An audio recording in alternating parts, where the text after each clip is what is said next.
I am so excited to have this conversation with you, Dave. I'm excited to have this conversation every single day with every person that wants to have it. This So is thank just you. such an interesting topic, and I've talked about so many out-of-the-box ideas with people on the show over the course of the past 8 years, and this has been one that I've not talked about for a number of reasons.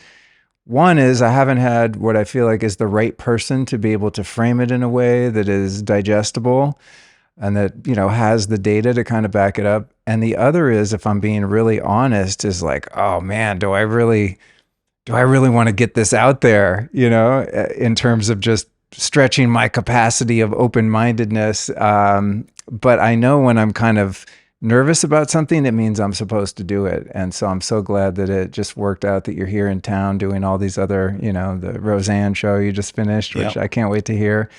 But I want to start with this. Where I'm coming from to frame this conversation is realizing really since about 9/11 that so many things about the nature of our reality have been foisted upon us in absolute abject falsehood and lies.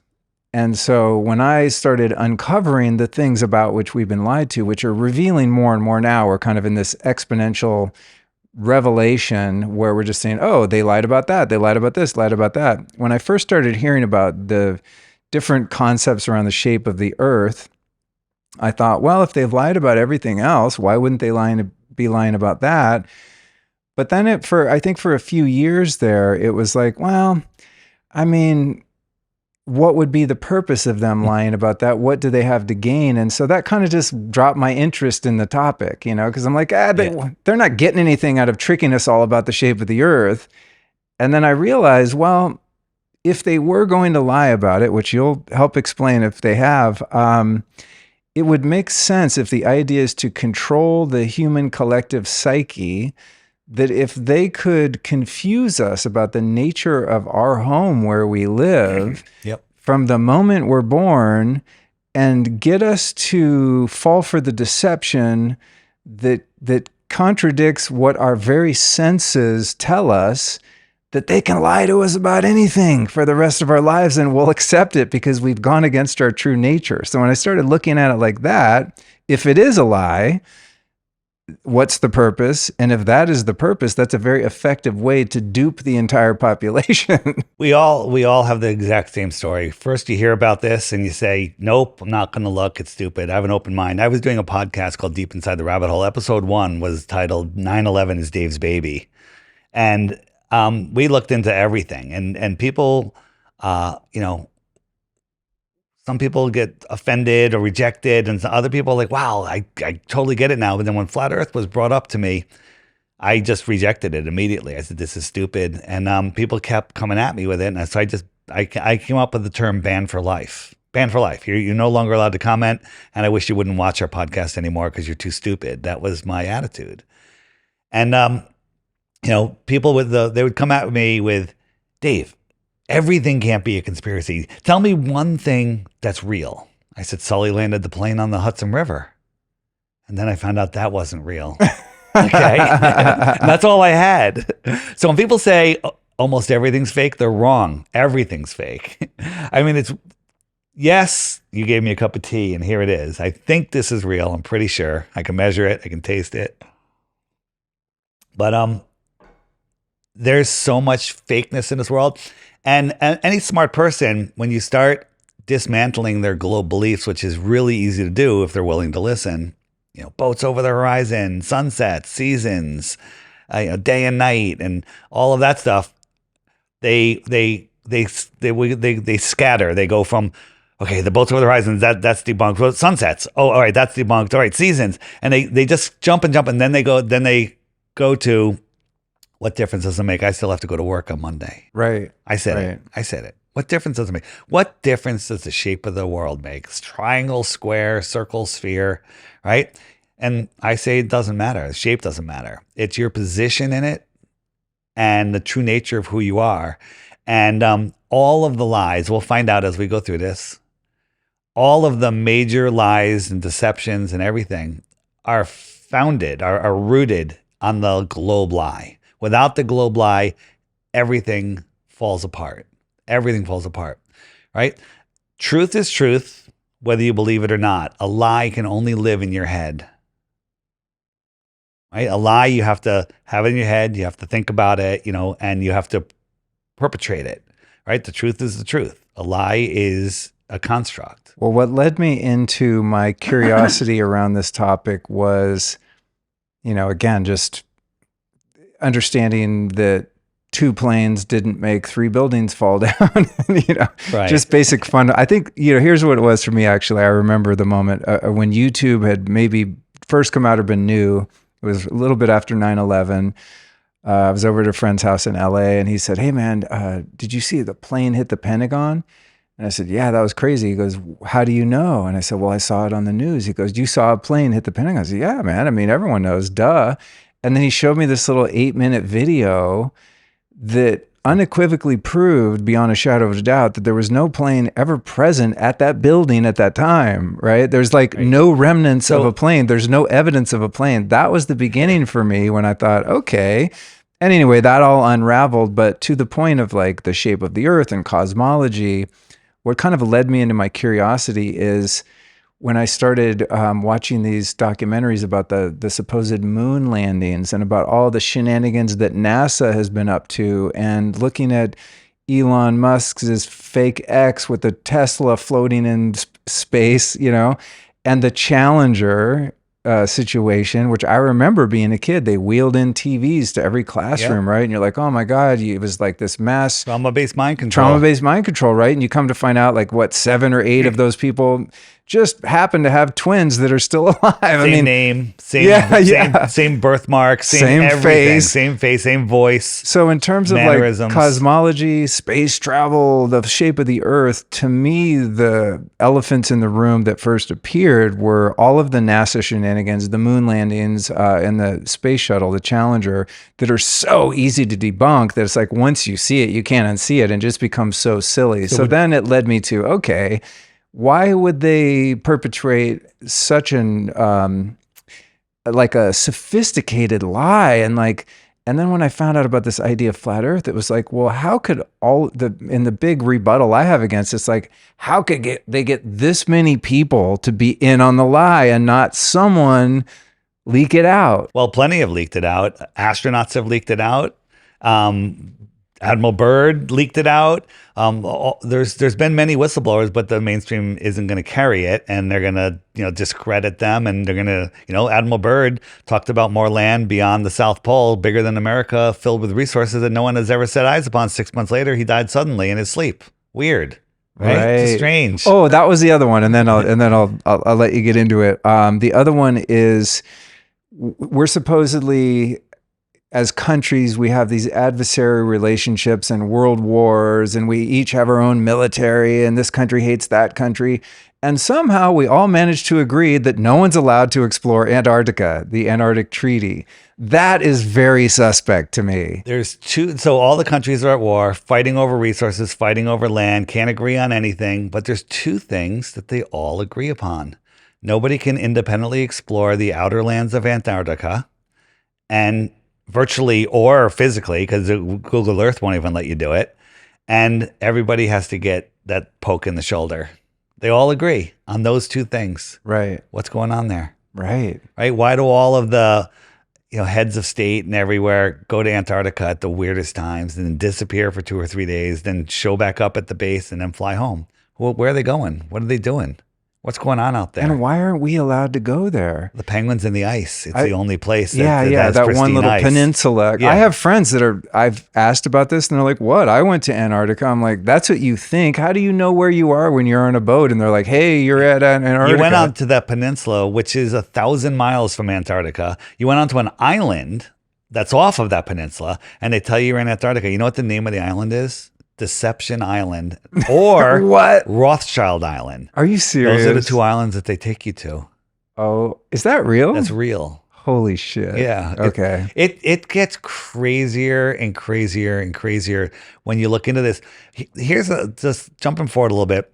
All flat earthers have the same Same story. We didn't believe it at first. We refused to look. Then we looked. Then we're like, oh my God. And then we all say, how did I ever believe in the globe? Right? Flat earthers can steel man the globe better than a globe defender can. So there's people, that are clinging to their ball like a child, and they don't want to let it go. And they're like, no, the earth is not flat. It's a globe. I'm like, okay, what's the circumference of the earth at the equator? How fast is it spinning? How fast is it orbiting? How far is it from the sun? How did they determine how far the sun is? How big is the sun? How far is the moon? They don't know any of those answers, but they still defend their childhood indoctrinated belief. Well, can all the teachers and scientists be in on it? No. The way you become a teacher is you memorize and regurgitate the Rockefeller-funded textbooks. You do get straight A's. Now you can teach the next generation. And if you go for a higher degree and regurgitate more, you can become a scientist. You can become a professor, right? That's all it is. It's just passing the same false information down the line and indoctrinating generation after generation. Let's talk about hormones. They have a massive impact on your physical and even mental health. But when your hormones are low or out of balance, they can make life dull and dry and lead to lethargy, fatigue, and even reduced sex drive. Womp womp. Now, one of the keys to hormonal health is giving your body all of the minerals that go into making the hormones that support energy, drive, and performance. The problem is that between industrial farming, environmental toxins, and declining food quality, it's almost impossible to get enough minerals from diet alone. Enter Beam Minerals, 100% natural, plant-based, and bioavailable. Their tasteless liquid formulas are the easiest way I've found to cover all my bases and make sure I'm ready for action at all times. They provide every essential mineral the body needs, all in a single 1-ounce shot, which I happen to take every morning and even sometimes at night. The Beam Minerals have no fillers or preservatives, just the purest fulvic and humic compounds sourced directly from the earth. So if you want to function as nature intended, hit up beamminerals.com and use the code Luke20 to get 20% off. Oh, and I should also mention that Beam Minerals are certainly not just for men. Women naturally go through periods of mineral deficiency in response to menstruation, childbirth, and menopause. So symptoms like cramping, sleep issues, and mood swings can actually be signs of mineral depletion. So be you man or woman, if you want to support optimal hormone health, you need the micronutrients in Beam Minerals. Again, visit beamminerals.com and use the code Luke20. I want to talk about some of the evidence. Now, I haven't looked into everything on this topic, but obviously I'm curious to learn.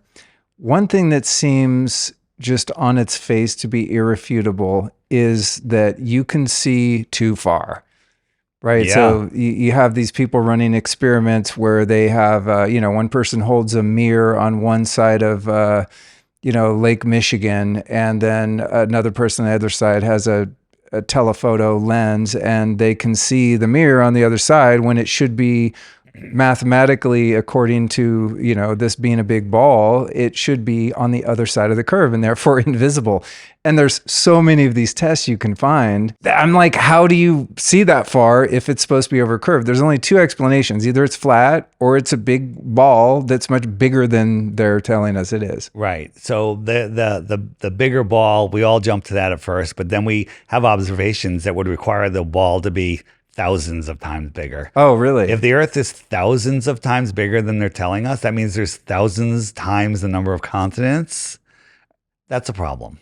Okay. I'm sorry. That's a problem, right? There might be other places I want to go.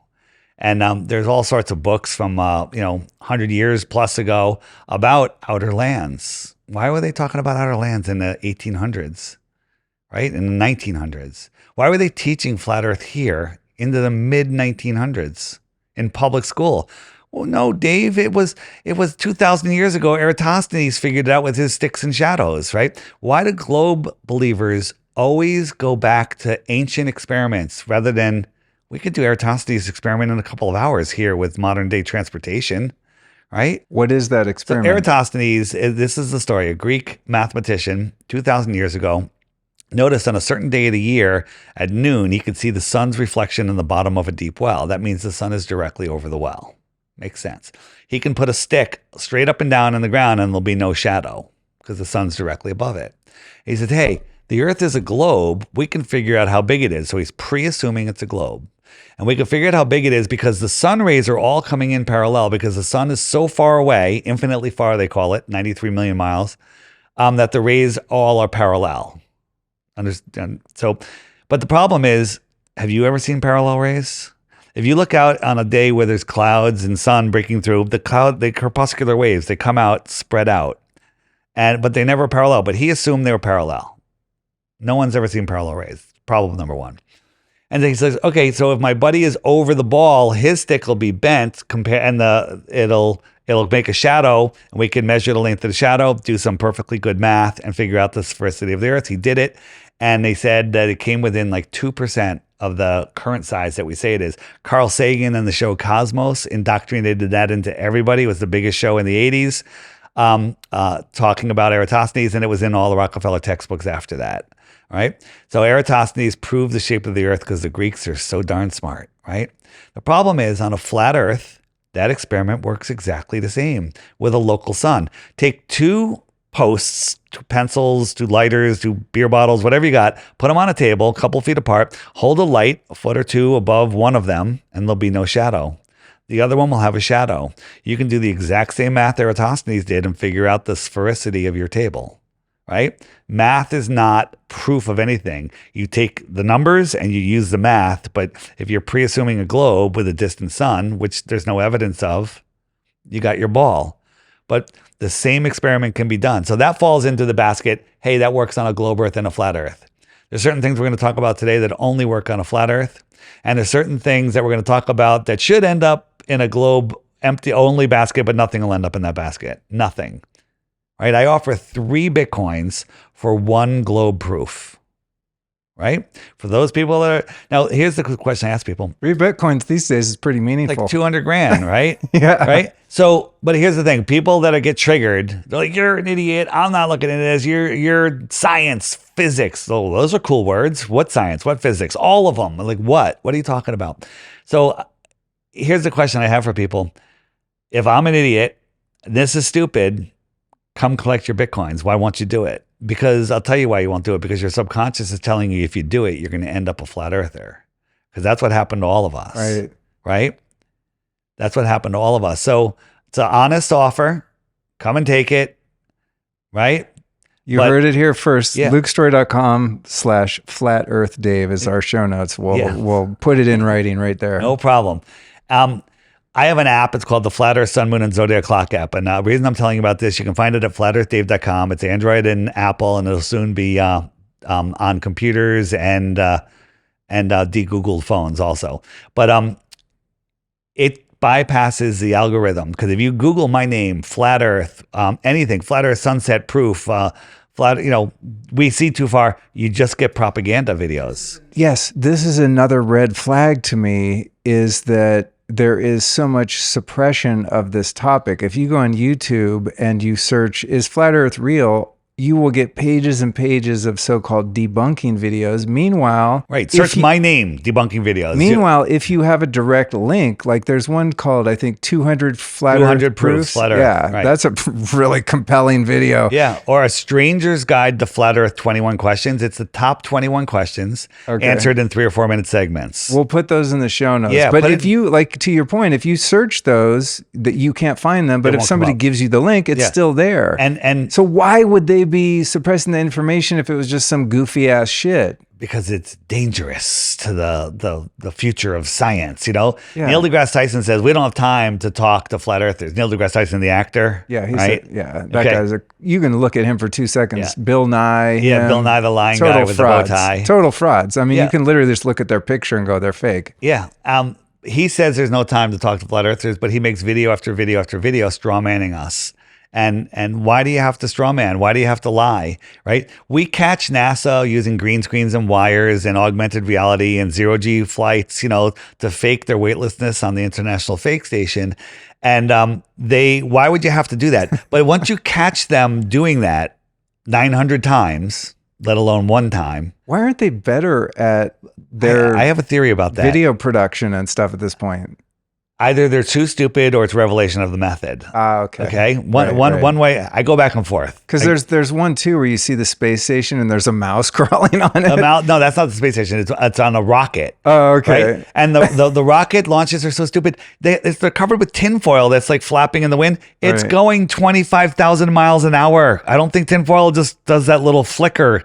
That's like 10 miles an hour, right? And why is NASA the largest holder of helium? 99% of all the helium in the world is controlled by NASA because they took away airships from us. You're familiar with airships in the past, right? Like, You know, people think of blimps and they think of that little pod underneath the blimp, right? No, that's just the pilot headquarters. Inside the blimp is a cruise ship. no of way. Rooms, bars, theaters, What? restaurants. Oh my God. It's incredible. Are you serious? And these things used to fly all over the world. They dock to the Empire State Building. They dock to the Eiffel Tower. They dock to all of these towers around the world. There was worldwide travel, but you can't have that because an airship is super safe and can travel for extended periods of time and go to lands that we can't reach in airplanes. Because they don't run out of So fuel. they false flagged the Hindenburg and made everyone afraid of hydrogen. Oh shit. And NASA owns all of the helium.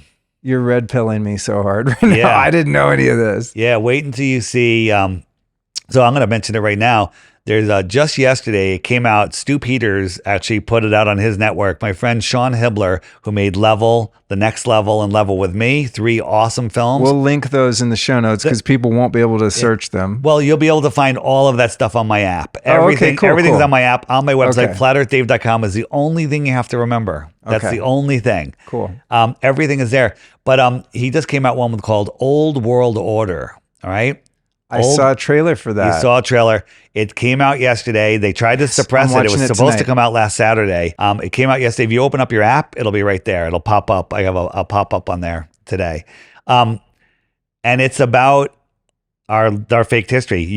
It is scientifically impossible to watch this film and still believe in history.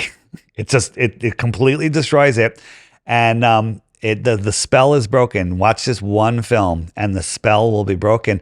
And this is going to bring a lot of people to the true nature of our world because they're lying about everything.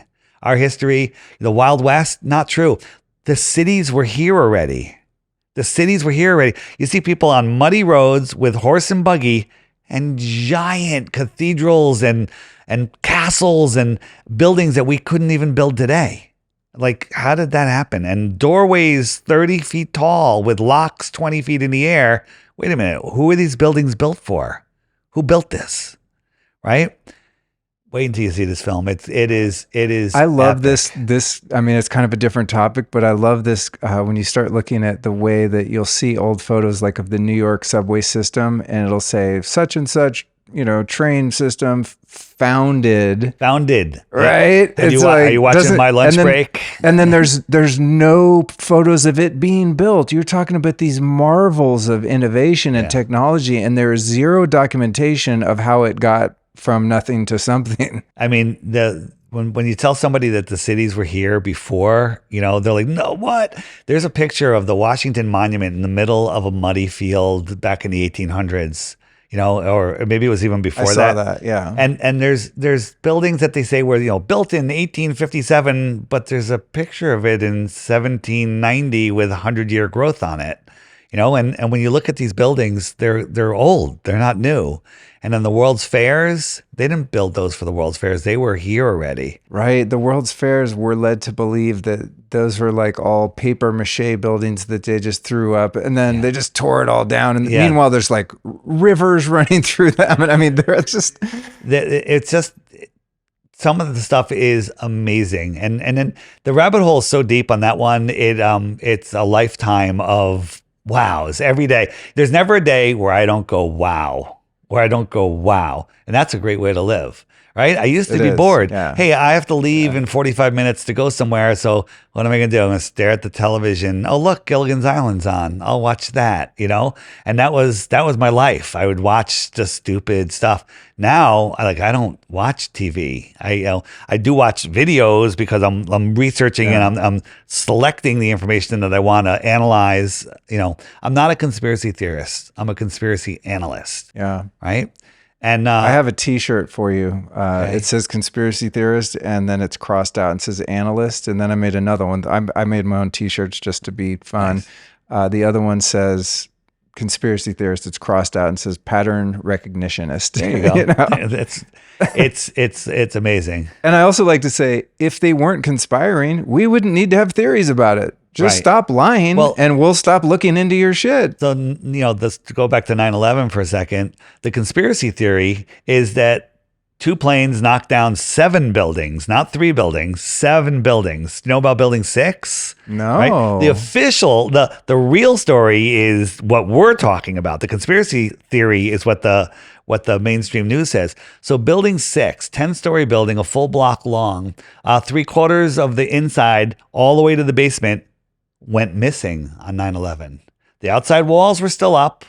The building was scooped out like you're scooping out ice cream out of a box, right? What? And it was missing. It went missing on 9/11. Oh, dude. Okay. So what? So what does that mean? What it means is, first I'm going to say, I don't know how it happened. What it means is there is a weapon that can vaporize a building's insides. There is a weapon that can turn concrete and steel into dust in midair. Because the building, when it fell, it started falling. We all remember the main tower. That would it would eat itself and stop. It was going through the path of most resistance. And it fell at the same speed as a bowling ball falling through the air. There's sections of the building, concrete and steel, that were ejected from the building. Sounds like something ejected it. And they turned into dust before they hit the ground. There is a weapon that can turn concrete and steel into dust in midair. That's all we know. Now, is that weapon a directed energy weapon? Probably. Where's it based? We don't know. Right? Well, that's the thing with a lot of this is like, we don't know the truth. We don't know the answer. But if you are a discerning, relatively intelligent person, you know that what we're being told is not the truth. Right. So it's like, who did 9/11? How did they do it? I don't know, but I know that there's no plane at the Pentagon, and that jet fuel doesn't burn hot enough to melt steel, and on and on and on and on. So the Pentagon, you know, it's a 737, I think. It's flying above the ground, which is impossible to do. Its wings hit the building, but they didn't break the windows. They folded back into the fuselage. The fuselage, which was this big, went into a hole that was this big. Right? It went in. The titanium engines vaporized. The luggage vaporized. The chairs vaporized. The people vaporized. Yeah, everything disappeared. Right? And it was like a David Copperfield. It's absolutely crazy. So directed energy weapons are a real thing. We've seen it in Maui. We've now seen it in South America. It's been happening. We've seen it in California. And some form of directed energy happened on 9/11. We'll get off 9/11 in a second, but there's how many the Hadron Particle Collider in Switzerland? Mm-hmm. How many particle colliders do you think there are on Earth? God, I don't know. More than we're being told. Thousands. What? They're everywhere. They were here before we got here. Okay? I don't believe they built CERN. I believe they found CERN. And they're working it. There's a particle collider out near Montauk, Long Island.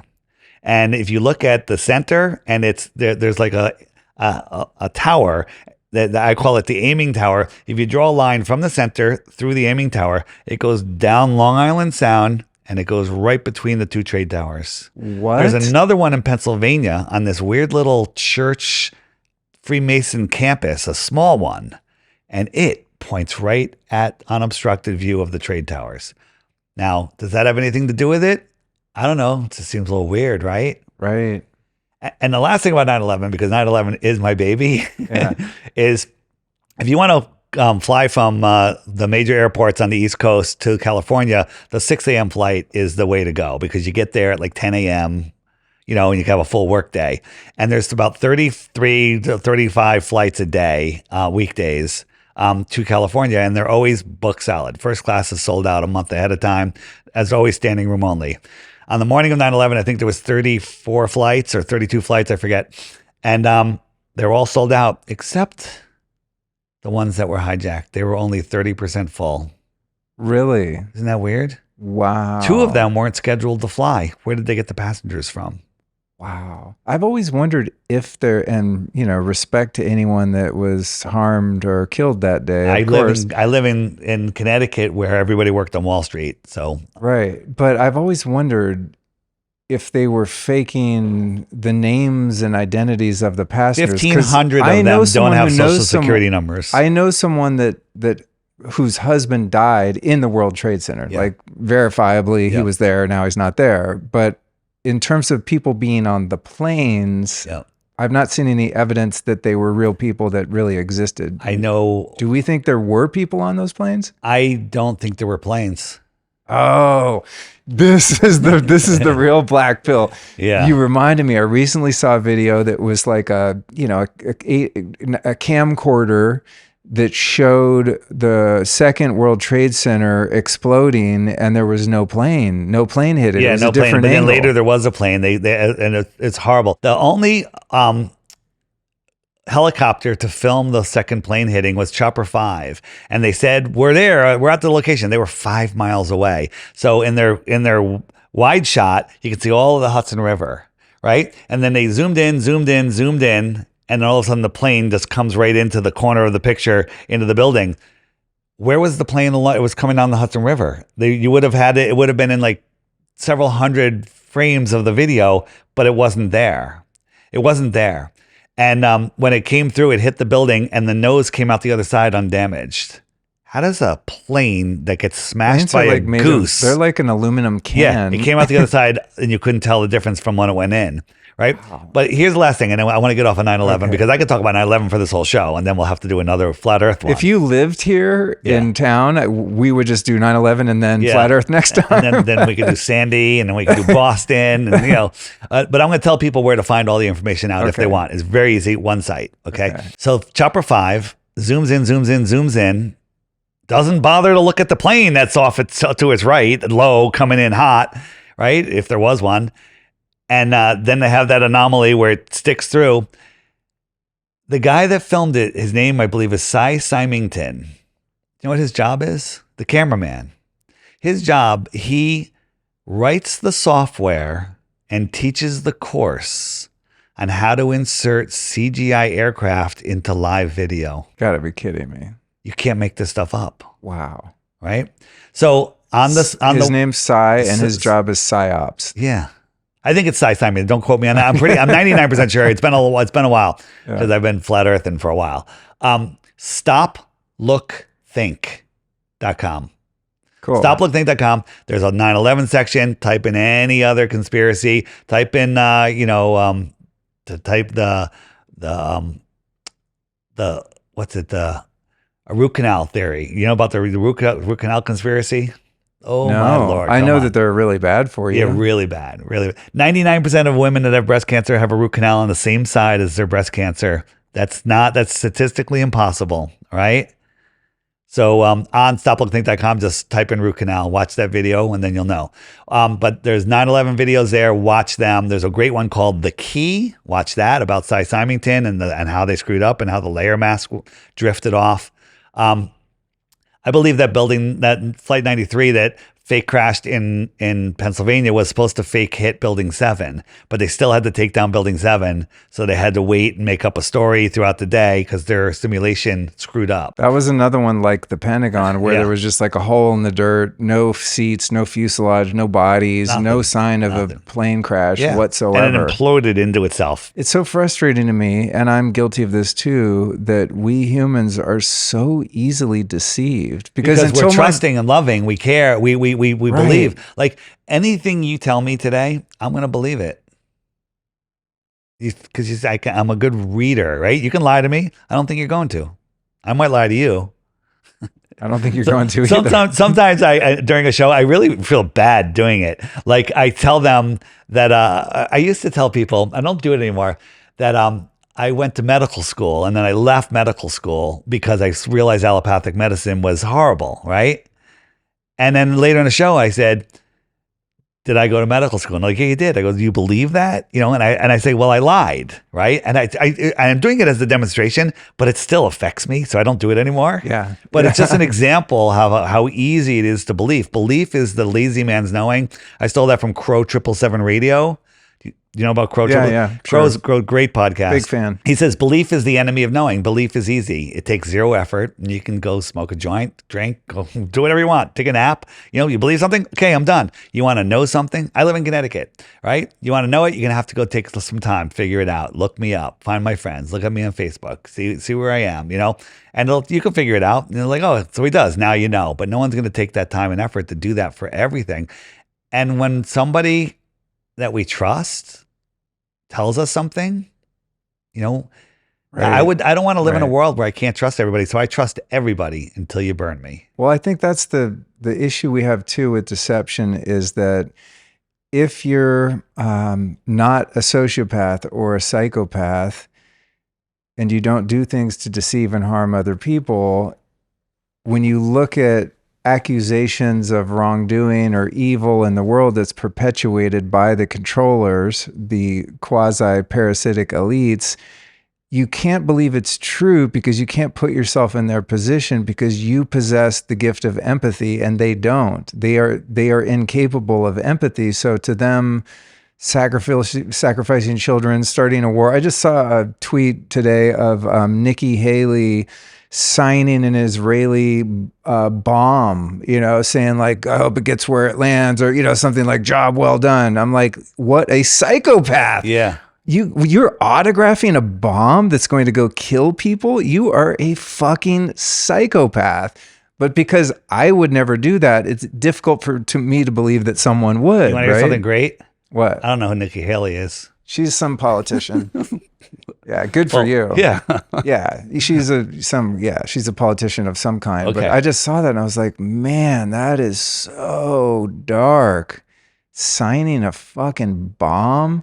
Yeah, so oh, I think it said like it said finish them is what she signed, and she signed her name, and then she put like USA Heart Israel, and I'm just like, dude, whoa, these are the people making the codes and statutes that we all erroneously believe we have to follow. The interesting thing about flat earthers, people that have researched flat earth, it's literally unplugging yourself from the fear matrix, right? False evidence appearing real, unplugging yourself from the news, north, east, west, south, steering your mind, unplugging yourself from the lies, and all of a sudden you can see everything, right? The only truthful thing that what we call the anti-flat earth, you know, globe, either demons or paid agents get right is they go, oh, you're a flat earther, you're probably an anti-vaxxer. You got one thing right. Okay. You got one thing right. Right. So it's once you unplug from this, it unlocks the whole world. It unlocks your freedom. You take your power back, because 9/11, they couldn't have gotten away with it if everybody knew the earth was flat. Sounds weird, but people would be grounded. They understand that there's lies out there. All of the politicians, all the corruption in politics, all of the whole medical, you know, freedom nonsense that's been going on, all of that is destroyed when you wake up to you're at the center of creation. There is no other choice than there is a creator. I lived my whole life not believing there was a creator, believing in evolution. I lived the whole thing. And it's because of the heliocentric model made me laugh at religion, made me laugh at spirituality. But when I discovered that the earth is intelligently designed, incredibly intelligently designed, there is no other choice than there is a creator. I draw the line right there. I said, once you know there's a creator, that's your personal relationship. It's none of anyone else's business. And that's it. So and that's what the elite don't want, because they can't control a population that knows there's a higher power. Now they can get to someone to go, you know what? Maybe there isn't a God. Maybe the Big Bang is, you know, not just made up by a Jesuit priest, right? Then you can control the person. if all the politicians knew that the earth was flat and there's a creator, all of the laws that they make would have to follow natural law, God's law. So what they did is they created a satanic ball, all the 666s in the model, like, you know, we're orbiting at 66,600 miles an hour. It curves at 0.66 feet per mile or whatever. It's crazy. At 0.666 feet per mile. There's so many 666s. It's insane. It's like, it's endless. And that's just, I find that fascinating. Once you see all of that, it changes everything. I had a point, but I lost it. It's going to come back. Well, it's actually, you're going into like one of the biggest questions I and other people have is, you know, why would so much effort be put into creating this false construct and this lie? Like, why is there a globe in every classroom, and every cartoon has a globe, and every movie studio's animation has, it's just like, why did they put so much effort? And if they did, and if what you're saying is true, then it would make sense to me that cutting us off from God would be the absolute best way to control our minds. Absolutely. If they create because then the state becomes God. They create the satanic ball, they put you on it. It's a ball filled with fear and lack. And if you live on there and use their fake fiat currency, you have to play by their rules. But if you unplug from that, put your feet back down on God's world, realize that you're at the center of creation, they have no control over you, right? We don't need to protest. We don't need to riot. We don't need to take down the government. We need to ignore them so they don't exist. They would just be powerless. The only power that they have is the power that we have in our imagination for them.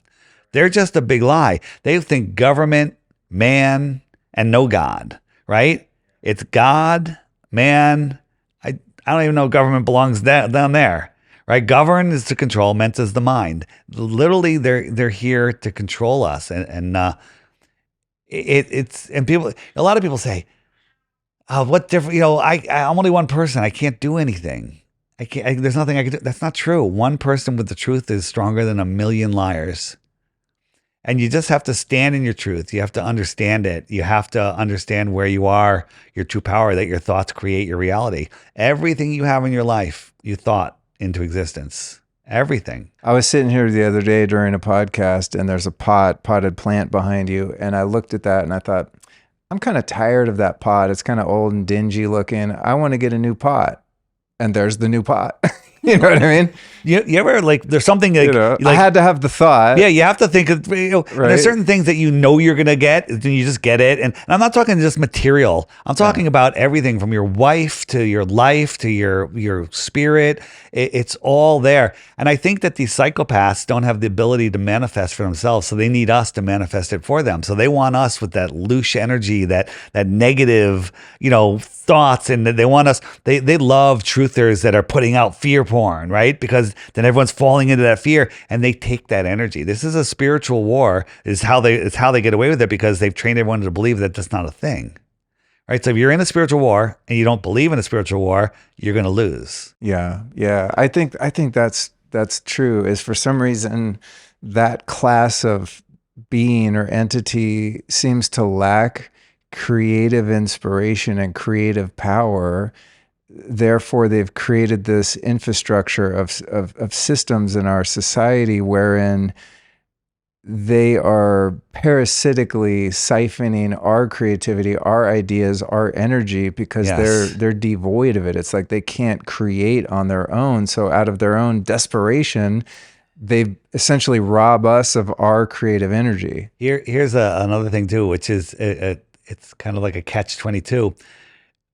It's hard for us to be proven right, because when they always tell us something, they always tell us what they're doing. And then if we notice it, they don't do it. If we don't notice it, they pull it off, right? All these false flags, these hoax shootings and stuff, they tell us. They have a drill of the exact same thing. On the morning of 9/11, there was over a dozen drills of planes being hijacked and crashed into buildings, including the World Trade Towers. On the morning of the Beachy School in Connecticut, I don't want to say the name just in case I put this on YouTube or something. They were doing a drill of a shooting at that school. During the Boston Marathon, they were doing a drill of a bomb going off at the finish line. Wow. Right? They even announced it. Wow. Okay. So if you catch them in the act, they go, no, it's just a drill. And then, so you can never be proven right. I believe that there's lots of things that we've caught and they've stopped. Oh, I believe that we've pushed their timeline out and they're trying to push it forward because too many people are waking up from hearing shows like this that are waking up. The veil is thinning, the whole, 2020 pandemic, people have had a lot of time to look around since they're working from home, Yeah, lock all the people in their house with the internet. Bad idea. Bad if you're idea. trying to control Bad their idea. mind. Bad. Because even with censorship, we're going to find a way. Bad idea. That's why flatearthdave.com.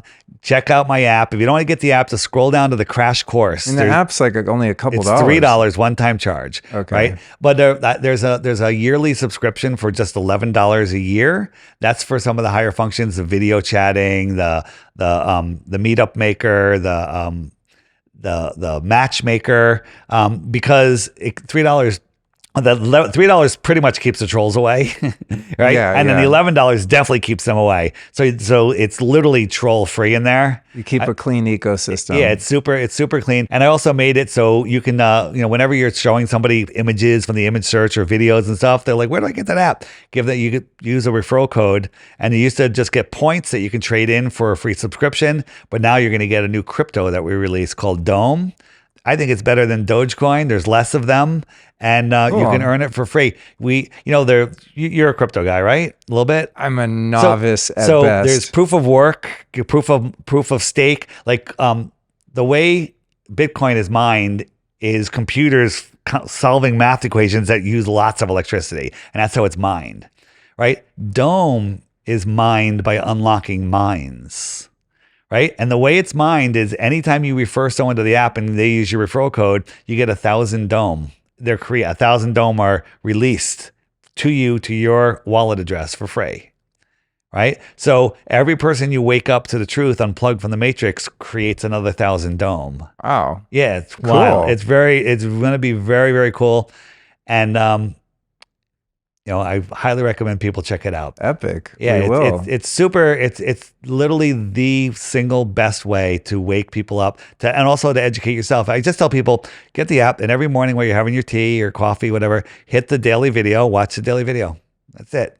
And you're done. Your homework's done. All right. So that's a good setup for what we're going to talk about here. Okay. I want to dive into some of the holes in the story and anomalies. And before I do, I'll say it's funny because really the burden of proof should be on the one making the claim. Yeah. So if the nature of our realm is as we've been taught, then they should be able to prove it to us because they're making the claim that this is what it is. So it's kind of unfortunate that anyone that doesn't believe their claim, that has little to no proof, has to now do all this research and make the claim.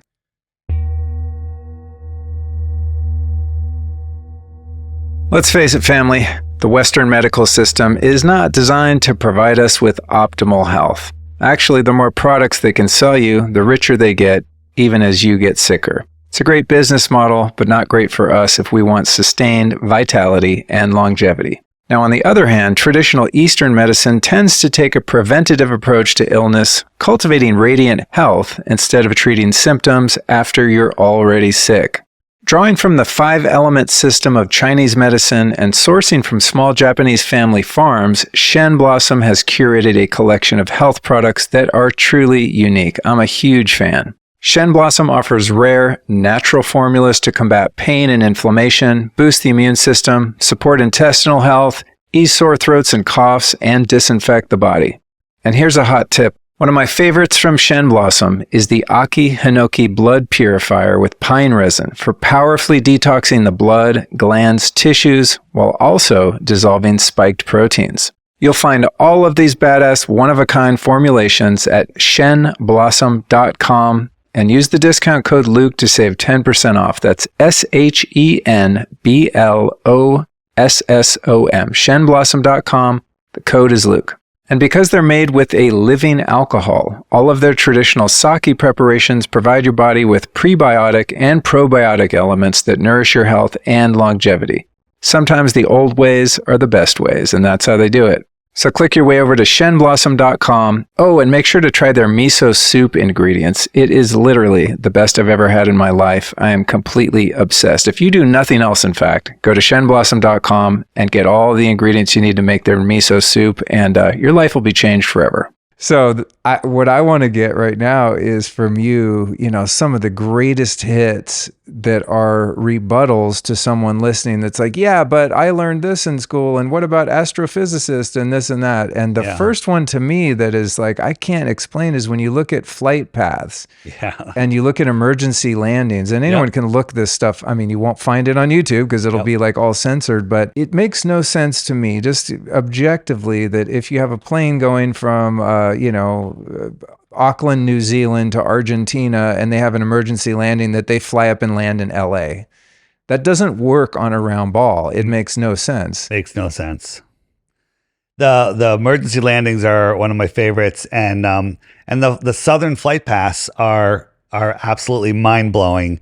When you look at them, to fly from Australia to Santiago, which would be at the bottom, you should just go across Antarctica or just around it. They go all the way up to like Dubai and across the United States and then all the way back down, which is crazy. Nobody should ever have to go that far. Would the argument for that be, the trade winds, they have to go this way to save fuel? Is there any logical explanation for that? There's no logical explanation. Here's one of the routes from Santiago to Australia. They go, why would they go all the way up across the equator? And this is what it looks like on a flat Earth, straight line. Oh man. Okay. Dude. Yeah. And there's so many of them, but things are changing. They're actually doing some they've got some other plane technology. I'll talk about that in a second. Here's one. There's 3 different flights, 3 different locations. They go up and down, but look at them on a flat Earth. They're pretty much a straight line. From Hong Kong to Malaysia to Dubai. Yeah. It's amazing. And then another one that's very interesting is this is Hawaii here. And all of these flights are north of Hawaii. North? Yeah, they're all north of Hawaii. Look on a globe. None of them should be north of Hawaii. Wow. It makes no sense whatsoever. Wow. Yeah. So I think the thing that's hard for me to get my head around because of all of the programming is we think about the North and the South Pole, right? But in this model, if it's a flat surface, then North is the center where there's this magnetic force, and then everything that's the opposite of that North is all South. So there is no South Pole. Everything is South. Yeah. Then east to west is just you going in a circle above a flat Let's talk about that one second. One more. I'm trying to get my head around it. This is the World Cup. They played in Doha, and Argentina, they had their own. So people say, they go to these stops because they have to change pilots and drop off other passengers. Own chartered flight. Only the soccer people on this flight. They want to go home. They went to Rome. And then they went to Argentina. Does Rome look like it's in the right direction towards home? Right? They went there to refuel. That takes more fuel. Yeah. It's in the wrong direction. But if we look at it on a flat Earth map. Oh my God. This is exploding my brain, dude. Yeah. So on the app, in the frequently asked questions section, there's Southern flights, a whole bunch of videos that YouTube won't ever show you.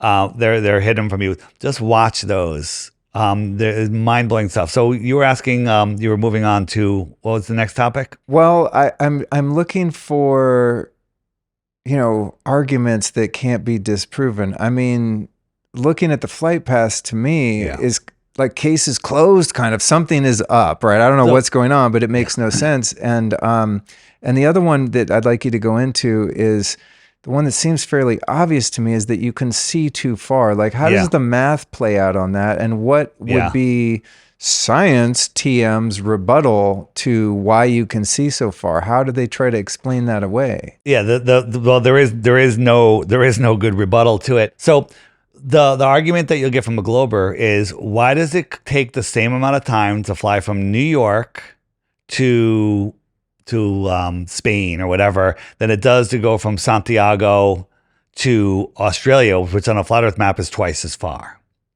So the first thing I say is, if I was going to drive across the United States in my new Maserati, and my grandmother is going to drive across, only halfway across the United States in her Datsun, who's going to get there first? I'm going to California. She's just going to Nebraska. I might get there first. Why? I'm going faster, right? She's driving slow. So planes fly at different speeds. There's different wind speeds at different levels. Do you know that we found a FAA document that said at like 45,000 feet out in the outer, like out near the Tropic of Capricorn, there's winds that are 350 miles an hour that circle the Earth. 350 mile an hour winds. And so how would we know? And these winds change, but they're pretty consistent. Did you know that twice a day, every single day, they launched 1,000 water balloons all over the Earth at the exact same time?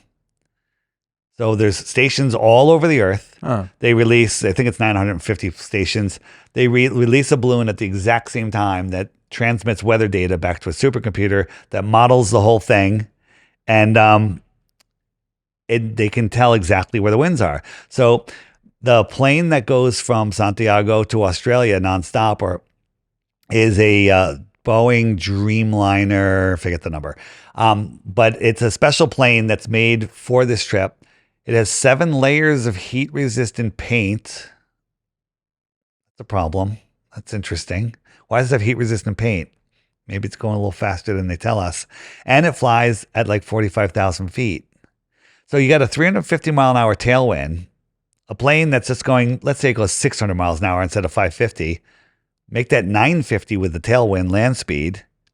The times make perfect sense. They make absolute perfect sense. What about how fast is the official story of how fast the Earth globe is spinning? So the Earth is spinning once per day, 15 degrees per hour. If you're on the equator, you're moving just over 1,000 miles per hour. According to the official narrative. That's faster than the speed of sound. So when you go out and watch the sunset, you're in a peaceful setting. You're watching the sunset. The sun isn't moving away like all of your senses tell you. You're falling over backwards faster than the speed of sound. Does that make any sense? Yeah. So this is a problem I have. Real quick, this is on the app. This is a weather map showing real-time winds. See those pink and white out there? Yeah. Those are 250 mile an hour plus winds out there. So put a plane in there that can fly at a nice speed with a nice tailwind. You're going to make some time. Interesting. Yeah. So if this ball is spinning as fast as they claim it is, I've always wondered, how can a hot air balloon, fly up and just hover? Why doesn't it end up down the road or a helicopter? Right. When they say that the Earth's air, this is the official story, you ready? Right? The Earth has been spinning for so long that the friction of the mountains has dragged all of the air to its speed. The friction of the mountain. What is there friction in the air? What? Is there friction holding this air from that air? Right? It's all going around with it, but a summer breeze can blow left and right. Winds at 40,000 feet are outrunning the spin of the Earth. Right? If you're standing on the equator, let's round it down to say 1,000 miles an hour you're moving. If you went up, the higher up you go, the bigger your circle is. You actually have to speed up to stay over that piece of ground, right? Because the circle of the Earth is 24,900 miles around. If you're up here, that might be 27,000 miles an hour. You have to go faster to make that. So you have to speed up. There's winds that outrun the spin of the Earth. Explain that. You can't. Wow. You can't explain it. Wow. I saw someone when I was kind of looking into this question about why, can a helicopter just go up and stay in the same place if the Earth is spinning underneath it? The air is going with the Earth. It would end up in a different place. And someone's rebuttal to that was, well, if you're driving down the road in a car at 80 miles an hour and you have a bird inside the car, the bird is not getting left behind. Also, the Earth is enclosed like the car is. Open up the roof of the car, like the Earth doesn't have a shell over it, right? Right. The globe Earth. Right? People go, I like you're spinning at 1,000 miles an hour. you're orbiting at 66,600 miles an hour. You're chasing the sun at 500,000 miles per hour. And you don't feel anything. They go, well, I can ride in an airplane and drink water and walk to the bathroom, right? And you don't notice the speed. I was like, oh, you want to compare the airplane to the slowest of the Earth's motions, which is the spin? First, the airplane's only going 500 miles an hour. So you have to double it to 1,000 miles an hour. You now have to remove the outer shell of the airplane because there is no outer shell over the Earth. And you have to nosedive at 1 mile per minute just to follow the curve at that speed and not fly off into space. Let me know how your water's doing and your trip to the bathroom's going. Okay.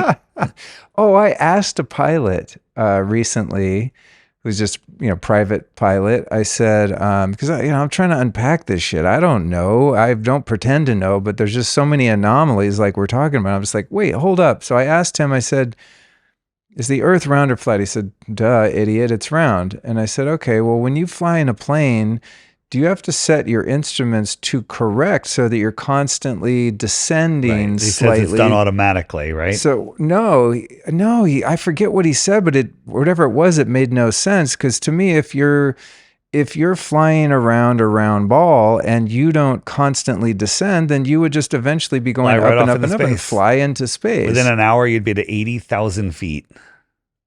Really? Yeah. Wow. Yeah. That's crazy. I have major. And then I said to him, I said, why is it called an aeroplane then? you want to try something fun? It might be fun. I don't know. I grab my phone.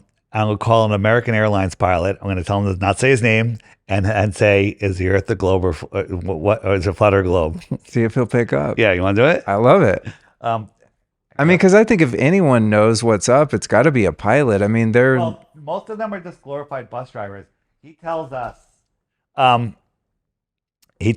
that most of them, some of them just can't see it. They, when he learned how to, when he became a pilot, if he didn't know how to rebuild the plane, he wasn't allowed to fly it. Now, if you ask a question, how does that work? They go, you don't need to know that. Just punch in the numbers. Oh, They'll interesting. just punch in the numbers. I've also asked pilots about chemtrails, and they look at me like I'm insane. That doesn't exist. I'm That's I'm crazy. like, dude, you guys they admit it now. You're flying right next to the same planes that are spraying, and your plane's not leaving a trail, and that one is, and you're at the same humidity, same altitude, same conditions. How is that possible? And I just get a blank stare. Crazy. All right, let's see if this works. I'm gonna try it. If he picks up, it'll be amazing. Yeah. Speaker. Hey, don't say your name. Don't say your name and don't say anything. I'm on a podcast. We're talking about airline pilots and curvature. What do you want to say? What do you want to say about the Earth? Is it flat? Do you nose down to follow the curve? What would you say? No, we fly perfectly straight and level and up to about 41,000 feet.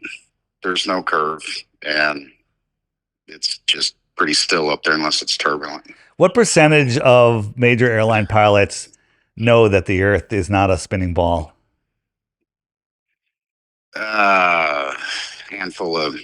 Just a handful of people that I know. Most of the time when I brought it up, I just get an emotional response out of people. They usually don't even want to discuss it or toy with the idea, and I don't bring it up saying the Earth is flat. I just usually, because a lot of pilots like to say they see satellites at night. I fly with them all the time, and I'll just delicately ask them how far away that satellite is, and they don't know. So I tell them roughly 250 miles. You know how big it is? They don't know, and I tell them, and we get down to like what you discuss, your field of vision, the angular projection or whatever you call it. Angular resolution. You can't possibly see it, and their brain just shuts down. Yep. And then they say, what do they usually say? Well, so you're saying there's no satellites? I didn't say any of that. Yeah. All I'm saying is you can't see something that small with reflected sunlight 250 miles away, and then I usually just drop it. All right, I got to run. Most pilots love space. Where you flying? Where you flying to next? I just got back at midnight last night. On the 2nd, I got a 3-day trip. I haven't checked to see where it goes yet. All right. Thank you. I'll talk to you soon. No problem. Bye. Well, that was a first on the Lifestylist podcast. American Airlines veteran pilot for many years. Wow. And he can see it. It's amazing how some people can't see it even when shown. There's people that can see when shown, and people that can't see. Many of you listening will probably know that Nikola Tesla was onto some next level research and invention. Well, unfortunately, a lot of technology that can really help people has been suppressed. So I'm always curious to learn about the latest health devices on the energy medicine scene. And that's why when my friend Brandon offered to let me try out his TheraFi device, I was stoked. The TheraFi is a frequency device that uses a unique method of transforming electricity, just as Tesla himself discovered. It combines electrostatic and electromagnetic fields with light, effectively creating a human battery charger. It's wild. TheraFi sessions rapidly but gently stimulate the body's natural healing processes, reducing inflammation, relieving pain, and boosting the immune system. And I gotta say, my first session left me feeling that ideal combination of relaxed, rejuvenated, yet energized, and I was instantly obsessed.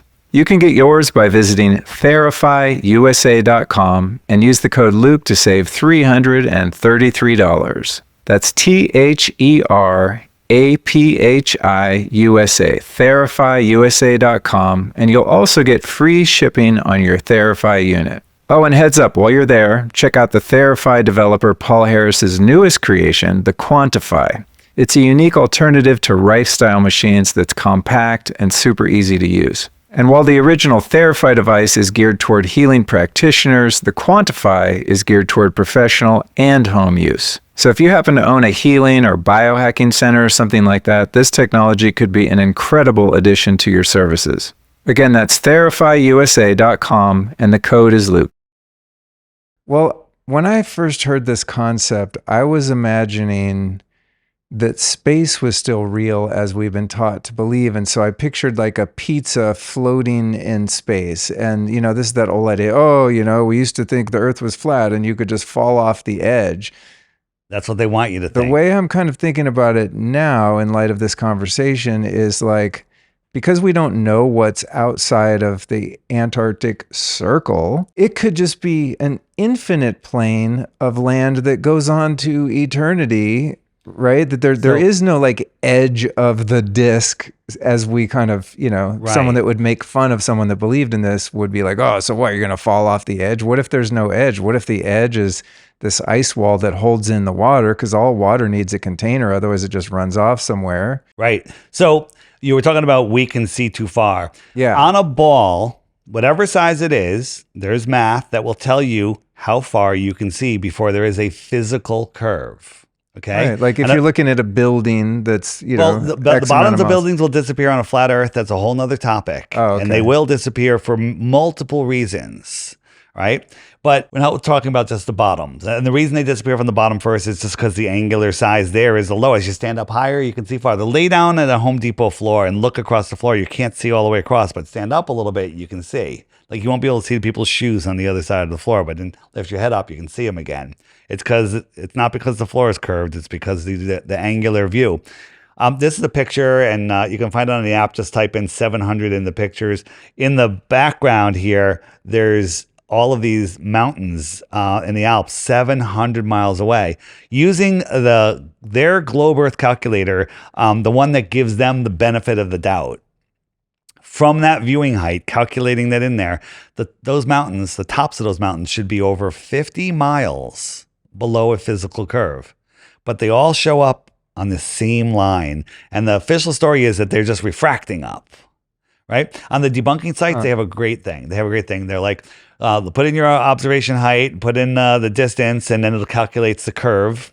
And then it's like, oh, if you can't see it, slide this bar, the refraction bar. Okay, 1 refraction, 2 refraction, 3, you slide it until it shows up on the horizon. Stop. Okay, that's the refraction. It's a magic refraction bar. And so it'll take anything and straighten it up. And when it gets straight, you stop there and go, oh, there's 37 refraction, whatever the number is, It's stupid. So what about all of the beautiful photos we've seen of solar systems and galaxies and planets and stars. There are lights in the sky. No star has ever been seen anything more than just a point of light in the sky.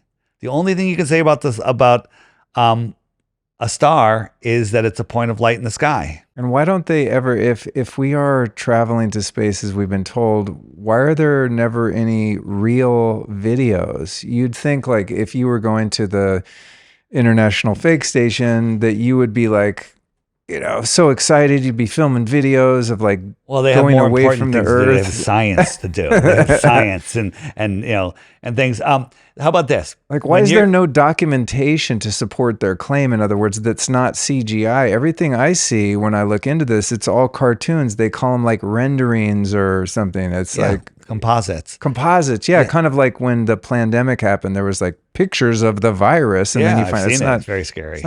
It's not a picture. It's like a computer generated, you know, a cartoon. They're horrible at it. When you're in an airplane approaching your home airport and looking out the window and you see your house, what do you say to the stranger next to you? You're like, hey, that's my house, right? Right. That's cool, right?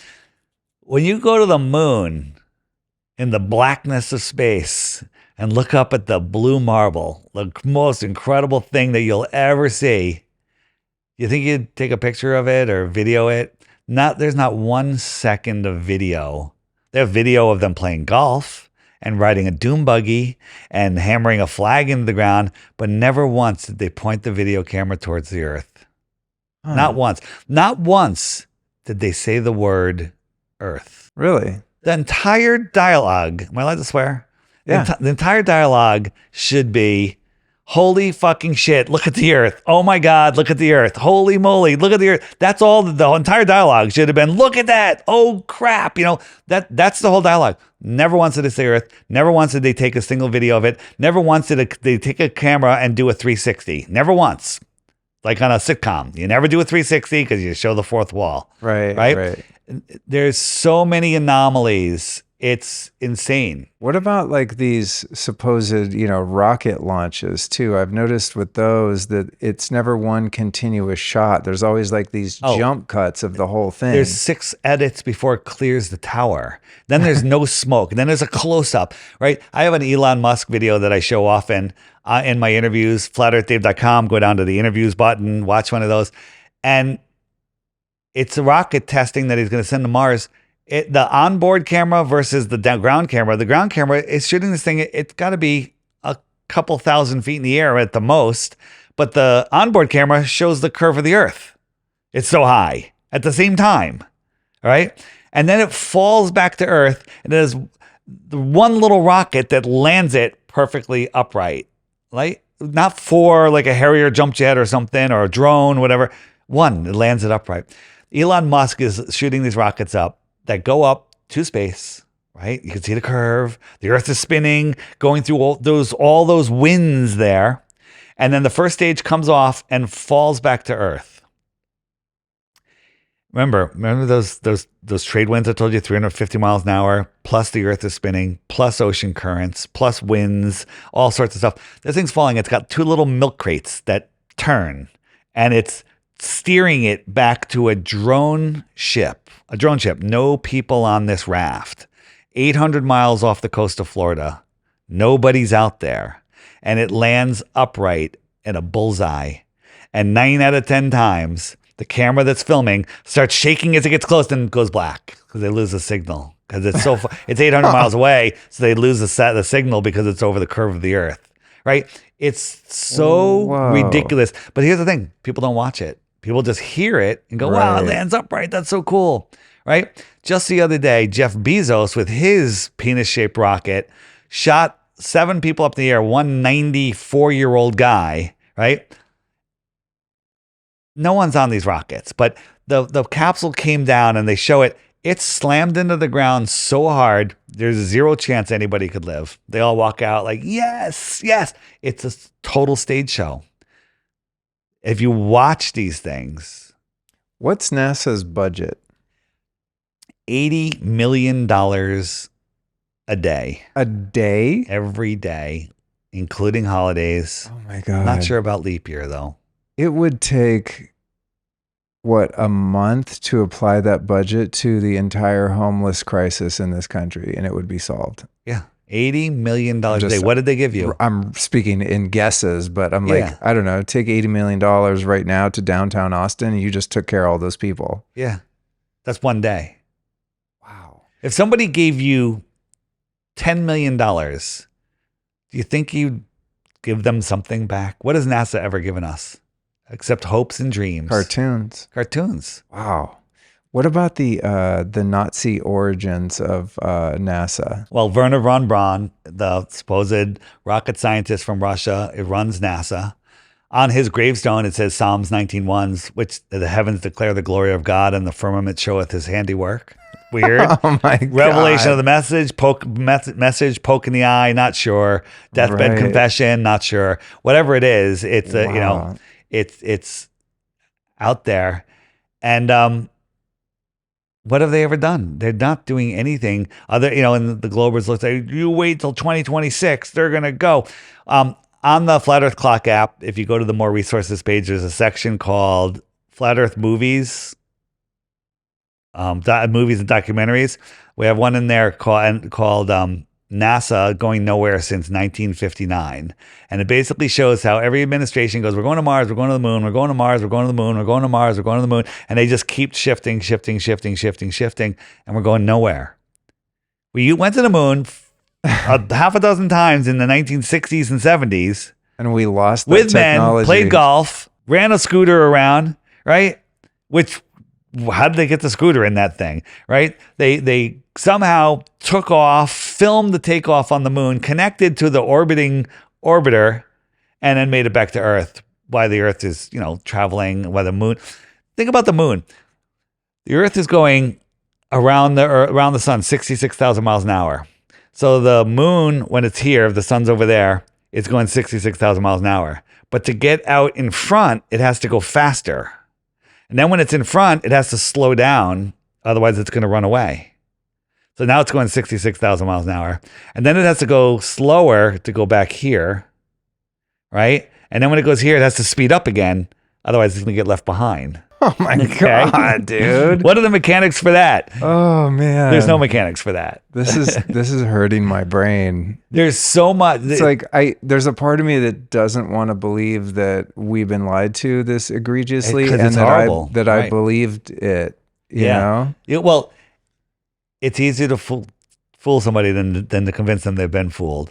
But this is one that's the whole foundation of your life. Did you like Star Wars, Star Trek? Love. Oh, My that's name's great. Luke. Yeah. It came out when I was 8 years old. I mean, Wow. come on. I remember going to the theater and watching Star Wars. And you know, the funny thing about this too, I've realized is I've always had this fear of space. Like I find the idea of space just terrifying. So I love movies about, there was one called, I think, Sunshine, where they're trying to launch a nuke into the sun to save the world. And then they all get trapped out in space. And it's like so terrifying.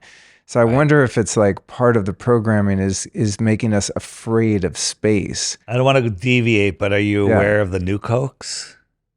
Oh yeah. Okay. Yeah. the where the nukes go off, but the camera's fine at 50 feet away Yeah. or whatever. Right. And them stacking TNT at ground zero at Hiroshima and Nagasaki. And then 3 days after the bomb goes off, the trains are open, the sandwich shops are open, they're selling flowers on the street, everyone's back to work. Right? It was just a bomb, just one bomb. You know, and no one's allowed to report on it. So that's another thing. Fear, false evidence appearing real, and lack. That's what they want us living in. Fear and lack when there's abundance and love everywhere, right? And an intelligent designer. Intelligent design. Yeah, because I think with the Big Bang Theory and the whole heliocentric model, part of the atheistic underpinnings of that is that everything is just an accident and random. Therefore, there's no God, and therefore you are not safe. Be afraid, because man, anything could just go haywire at any given time. We could get hit by a meteor or an asteroid. Meteors don't exist. What aliens about the and- craters, Dave? The Yeah, craters. tell me I've about seen craters. The craters. So whenever we see a meteor, it's always in northern Russia. It's caught by some dash cam, and it's coming in at an angle, a very shallow angle, right? Well, how do you create a perfectly circular crater from a shallow angle, right? And the excuse they give you is so stupid. But there's a video that leaked in Nevada of planes flying low testing this firework that literally they shoot out in front of the plane. It looked exactly like those meteors. So these are just, when we film a meteor coming in, that's just something from an airplane. It's just a exotic firework from an airplane. Well, yeah, because these craters that are supposedly They're perfect circles. Yeah, and there's no, there's no line going into it, right? It's like it would Perfect be circles. Right? They come from within the earth. They're methane bubbles, liquefaction. Right? Right? Look up methane craters and geysers. Look at a geyser versus a crater, a dried up geyser. It's exactly the same. Oh my God. It's exactly the same. Right. Right? And then people say, well, I find these pieces of metal in there. I don't know what those are from. Maybe they're coming up from the earth, right? They want you to believe they're coming from space when an astronaut gives a Dutch president a space rock, a moon rock, and he finds out that it's petrified wood. Really? One of the astronauts gave a gift and they wanted to insure it, but the insurance company said they wanted to inspect it and they said it's petrified wood. No way. They ran analysis on it and it's petrified wood. Yeah. Oh my God. So you know what that means? There's trees on the moon, of course. Right. Well, going back to the moon, I'm pretty sure I have observed stars through one half of the moon when the moon is visible, it has been observed. Dusk. I haven't seen it other than in photos myself. I saw one video that it's good. I need to see it myself, but when the moon is waxing or waning and there's just a crescent, there's nothing there. But then on the other side, when it's coming back, there's like a transparent moon there, right? So a new moon, it might just be that. It might be a new moon, right? Think about this. The moon is supposedly a piece of the earth that got knocked off when another planet hit us or something, and then it formed a perfect ball, right? The gravity pulled it into a perfect ball that got tidally locked and controls women's cycles. Wait, how did that happen, right? The moon controls the women's cycles, and the sun. The tide. Well, that's what they say. There's no correlation, right? And the sun controls the men's cycles, right? We are beings of the sun, the S-O-N, the S-U-N, whatever you want to call it, okay? Right. Think about this. So when there's a full moon, that means the sun is off to my right and the moon is off to the left, and it's being lit up, and we see a full moon, right? So when there's a full moon, high tides are higher than normal. Okay. It's the gravity of the moon that's supposedly pulling the tides. I have a thing. If the gravity is pulling the tides, wouldn't the middle of the ocean bulge and it be low tide? Okay. I don't know. It's weird. I don't know. But when there's a new moon in the heliocentric model, the moon's still there. There's just no light on it. So the moon is right next to the sun. So you got the sun's gravity and the moon's gravity. It should be a massive tide, but it's not as high. And then there's these tidal nodes all over the world that there's no tide, and the high tide and low tide circle around those tidal nodes. Wow. With the sun, hold on the tides, in the frequently asked questions on the Flat Earth, Sun, Moon, and Zodiac Clock app, there's a tides button, and I just added 3. This guy is amazing. Talks about the ocean waters below, the springs below the ocean, feeding and taking water away under the ocean. Like the tides are coming from the waters of the deep. It's quite fascinating.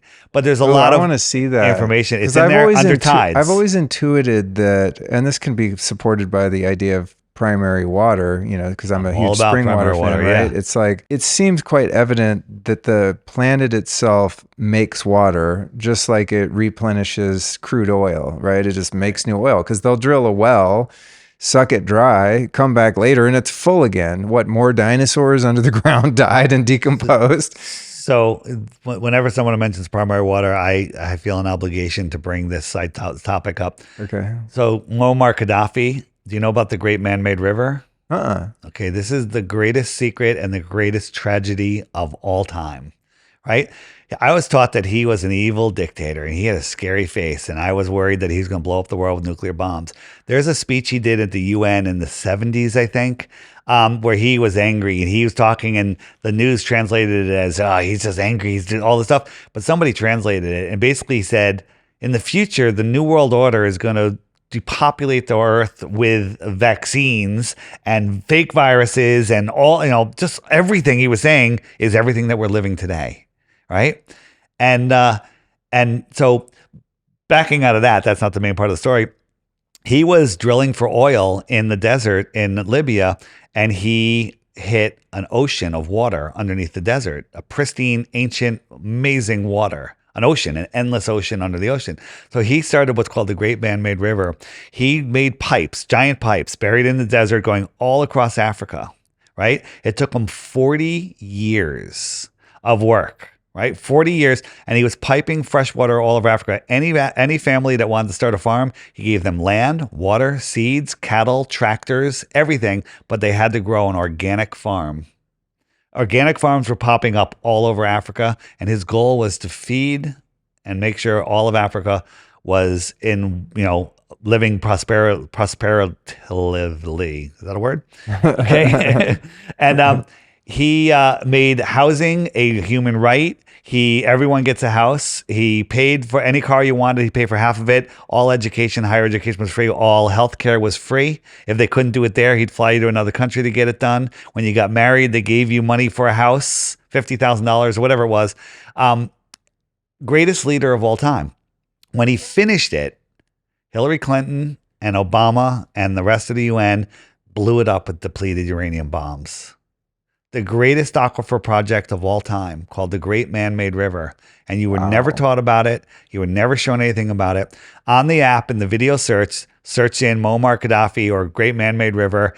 And I made a short video. There's 2 videos on him that I made, are amazing. I remember I was trying to go somewhere I had to get on I-95, and the highway entrance is blocked. The cops are there. Like, what's going on? I'm like, president's coming through. Obama's coming through. Right. And so I went down to the next exit, can't get on there. They're blocking off all the exits. And when he came through, there was 15 decoy cars. Okay. And so you don't know which one he's in. Right. I'm standing there talking to the cop, and then when I went by, boom, everything goes back to normal. In Libya at the same time, Gaddafi drives down the street standing up out of his sunroof, waving to people, walks along the car, shaking people's hands, hugging people. Right? Who's the terrorist? Wow. Okay. Everything is Gaddafi flip-flopped. the one that famous Hillary Clinton video where we found him, we killed him. They she's killed like him. Laughing. He died. Greatest leader of all time. Psychopath. Now people think they killed him because he was wanted to trade oil for the gold dinar, which he did, but he was feeding all of Africa, and he was bringing organic farms up everywhere. Watch the Great Memory River. You can't watch it without crying. Wow. Yeah. So he tapped into some primary water. Primary water. Wow. Greatest leader of all time. And then I made a T-shirt. I have a great outline cut out of him, and I put it out there, and the T-shirt maker said, we can't make that because we can't honor terrorists. I'm like, what?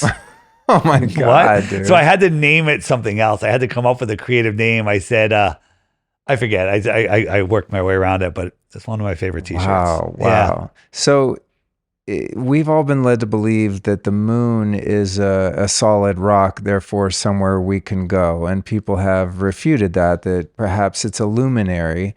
One thing that's really weird about the moon to me, and sort of instantly debunks the idea that it's reflecting sunlight and that's how it illuminates, is that at night, from what I hear, I haven't tested it, that the shade in the moonlight is warmer than the light under the moon, which makes no sense. It should be warmer because it's reflecting some of the sun's photons. Yeah. So so there's a lot of people that do that test and they do it wrong. They put a piece of cardboard over the ground, and then they take the shade shot and it's warmer, they're insulating the ground. They're getting a false positive. Okay. But if you do it correctly, there's like a 6 to 10 degree difference. What? Yeah, in the direct moonlight. That makes no sense. It's a cold light. So the debunkers, there's no such thing as cold light. Literally, not a Flat Earth channel, Cody's Science Lab, a guy on YouTube that does these science stuff. He came out and showed a cold laser. Basically, you shoot a laser at something and it freezes. Okay, Right. So yes, there is cold light, and it comes from the moon. But the light. If the light was if the reason that it's illuminated is because it's reflecting the sun, then that would make that moonlight warmer than the shade at night. It should. It should. Right. But also, the moonlight, you can read a book by it. It casts your shadow on the ground.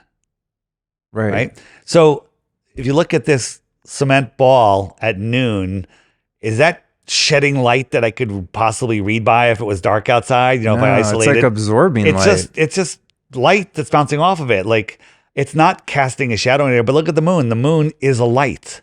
Right. Go out when there's a moon, a full moon or close to full moon, and there's some spotty clouds. You'll see that the moon is lighting up the clouds that are right next to it. Wait a minute, Dave. Are you saying that the moon's just above the clouds? I'm saying that the moon that we see from the ground is above the clouds. You go up as high as the clouds in an airplane, the moon's going to move. If you see it in an apparent position as you move. Remember as a kid, you said, "Hey, Mom, the moon's following us in the car." And your mom said, "No, he's not. Don't be stupid." It was following you.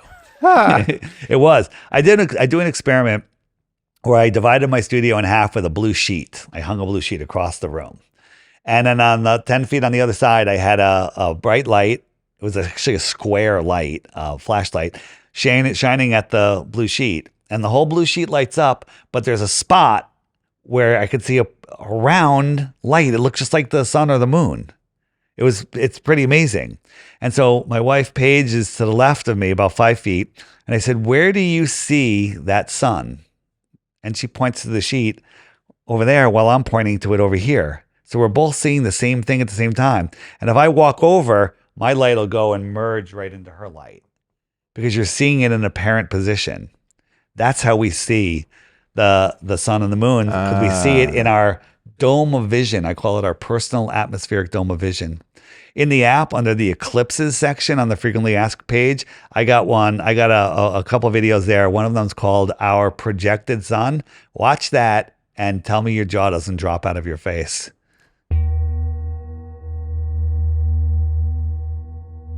So I know some of you might think the life of a podcaster is easy, but even I can get stressed out with work, travel, staying on top of my personal life, and just coping with this ever wacky world of ours. That's why I want to share with you one of the best ways I've found to relax and reduce stress in my life, using the Bond Charge infrared sauna blanket.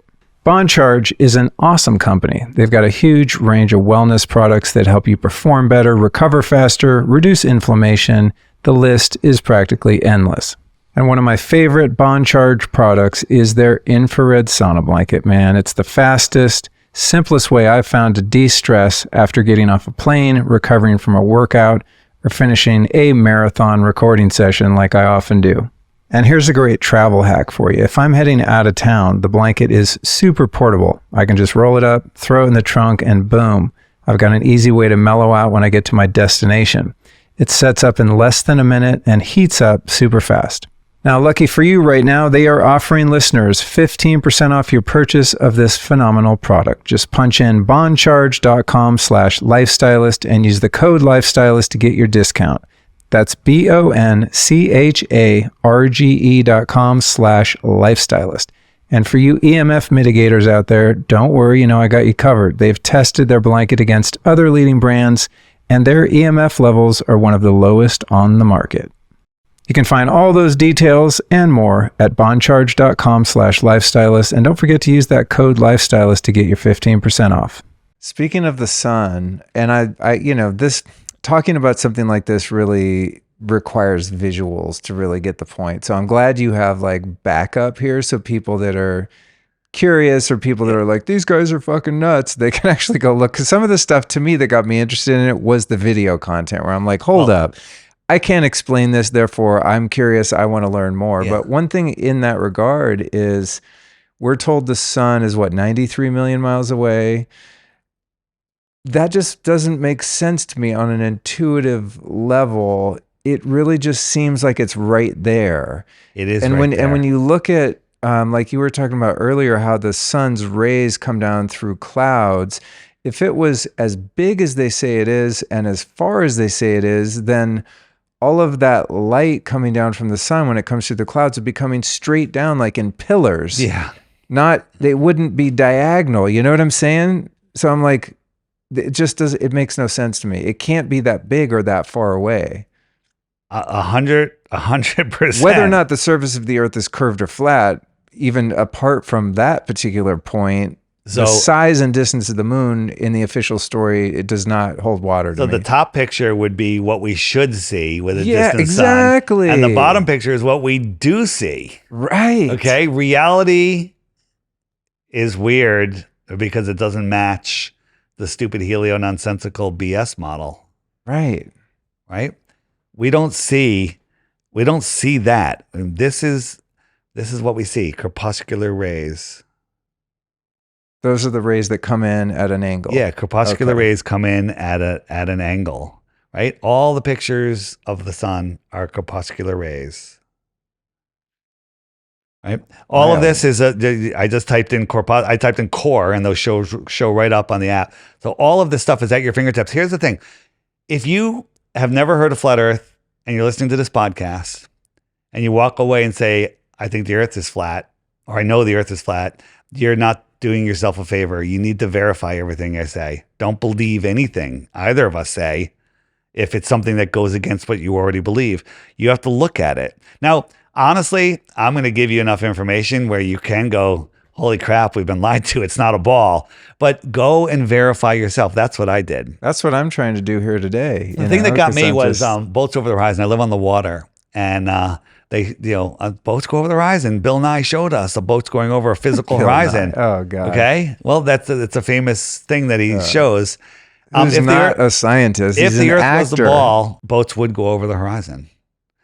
But that doesn't mean that's why they go over the horizon. They go into the horizon. Right? They get smaller and smaller and smaller.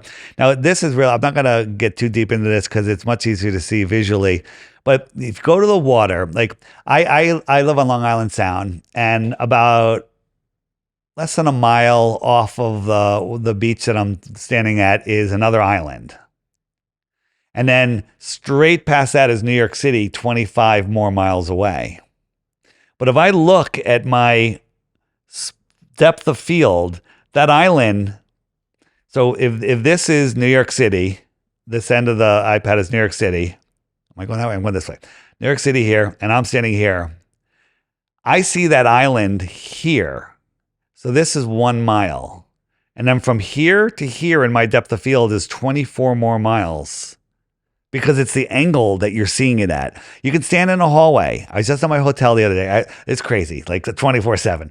So I'm down this long hotel, and there's door section, and the section of the wall is, I don't know, 25 feet. And so I went to one end of the hallway, and I put my head against the wall, and that 25 feet took up almost my entire perception. But then there was 20 more of those that are all being squeezed into that little depth of field. So flip that sideways. You got your water. Just a little wave there will block out a city skyline. Because the city's getting smaller and smaller and smaller, and a boat's getting smaller and smaller and smaller. But it's really, in your depth of field, not getting any farther away as far as you can tell. It's just getting smaller now. Interesting. And the sun does the same thing. The sun goes beyond the mountains. Like if you're standing next to a mountain, 3,000 feet tall, you have to look up at it. You're like, wow, it's a tall mountain. And then you watch the sun, you're standing right next to it. The sun is at noon, 1 o'clock. It goes, you can't see it because the mountain's in the way. Now, if you went backwards a couple miles, you'd be able to see it again. Right. If you went backwards 25 miles, the top of that mountain would look like it's at your eye level. And when the sun just goes away, again, it goes beyond, not below. It just goes beyond. Right. You watch an airplane coming towards you, it's down there, it gets higher and higher and higher and higher and higher. And then it gets lower and lower and lower and lower and lower. It's really flying straight and level. Oh, The sun does the same thing. Where does the is a sun go? trip. Frequently asked questions on the Flat Earth, Sun, Moon, and Zodiac Clock app. Where does the sun go? Watch those videos. Here's the thing. People are like, I don't want to spend $3, right? If you're going to research Flat Earth, you're going to spend 500 hours in something that you could literally find in 10 minutes on, in 500 hours, you're going to find very little good content. Every minute you spend researching Flat Earth on the app is going to be quality, 0 fails, 0 wasted time. I don't know much about the Bible, admittedly, but I am aware that there are a couple passages where every passage. Page one. God separated the waters from the water. No, God separated the waters from the waters and created the firmament. Yeah, page the 1. firmament. That's the word. Page 1. Is it really? That's in Genesis, page 1. Are you serious? Yes. Oh, that's funny. Right. And there's 200 verses. Now, there's a lot of verses that people claim are Bible support Flat Earth that are nonsense. Okay, there's a meme going around that all the Globers love using. We don't. Flat Earthers agree. There's a lot of garbage in there. Don't use it. Right. Page 1. That they'll say, well, Isaiah says the circle of the earth. Therefore, the earth is a globe. What's the definition of a circle? Definition of a circle is a line on a plane that's a flat surface where every point on that line is equidistant from a center point. That's a circle. Oh, interesting. We live in a circle. Huh. The sun goes in a circle. So this firmament word is in the Bible a few times, and that's something that Flat Earth folks refer to. For those that have never heard that term, how would you describe the firmament, and do we have any empirical evidence that it exists? So I see it as kind of like a Truman Show, right? Like a cap or a dome that's fitting over this flat piece of land that the Bible we're living talks on. about it, that it's made like molten glass, that the earth is like a seal pressed into a clay, right? Everything says flat earth. I believe there is some sort of containment because we are in containment. I think that we're literally like, if you watch, if you put a pot of water on the stove and then you turn it up to boil and those bubbles form on the bottom, put yourself in that bubble. That's the flat earth with the firmament over you. So there's water above you and there's actually water below the earth, but that's a whole nother thing. So what's holding it up? Maybe air pressure is holding it up. Maybe it's the air pressure that's holding up the firmament. When they lower the air pressure, we get flooded out. And Noah. I also saw a video of one of these rockets where there was a camera attached to it, and you're seeing the ground disappear underneath it and all the smoke, and then it's like going up, and then it goes clunk. It goes kerplunk into like a thicker medium, like a plasma. That's called the Go Fast rocket. It's on the app. It's got its own page. So right? Do you think that thing is hitting the firmament? I think it. So we had a NASA whistleblower that was communicating with me, and he said that at 72 miles up, the air turns into a plasma, then it becomes thicker, then it becomes water, then it becomes solid. Oh. And he says at NASA, we have the capabilities to go up there and research it, but we're forbidden to. Really? Yeah. And I'm like, I wanted to ask him if he was forbidden by NASA employees or by overlords, right, by the reptile. Because also when you see these overlords. supposed rocket launches, they also never go straight up. If they're trying to get to space and we're in a ball, it seems to me they would just go and just keep going straight up until they're in space. But they seem to go up always at a curve, and then they hit something that looks like a speedboat going across water. Yeah. So, and I can't get my head around what is happening there. Yeah. They all go up and then out, and they crash into the Bermuda Triangle. No way. They don't want people in the Bermuda Triangle because they might see something they're not supposed to see. Oh, shit. Is this why all the launches take place like in Texas and Florida? Yeah. They never launch from like Montana. Well, it's for safety reasons because they don't want it to crash. Is that the reason? Yeah, that's what they say. It's good story. Cool story. Cool story, bro. Yeah. I mean, they want us to believe that that's the curvature of the earth, but that airplane leaving a chemtrail is going perfectly straight. All right. Whoops. There we go. All rockets now. There's different ways. They fake rocket launches. There's CGI rocket launches. There's mini rocket launches. There's balloon rocket launches. In the app on the more resources page, there's a section called balloon rockets. Bring a box of tissues if you still love the globe when you watch that one. If you still love space, it's so good. There's so many good videos in there. The space shuttle was a blimp, a helium blimp. The external rocket, the tank, is a balloon. It could be in the Macy's Day Parade, right? And it just goes up and it goes out of sight, and then they recover it. We actually have, now the story is, the shuttle's connected to the external rocket. It goes up. It lets go. That thing's still going 25,000 miles an hour up, with the astronauts on it. And then the external tank falls back to Earth so fast that it deatomizes and burns up before it hits the ground. Oh, come on. Is that really the official, That's the official story? Check this out. The astronauts on the shuttle were filming it falling back to Earth. They're going up at 25,000 miles an hour. And they're filming something that weighs 20 tons that's falling. How long could you keep that in frame? I don't think you could have it in frame at all. That's not even for a microsecond. Can you get a bullet in midair in a frame? Oh, it's going faster than a bullet. Oh, man. It's going faster than a bullet, right?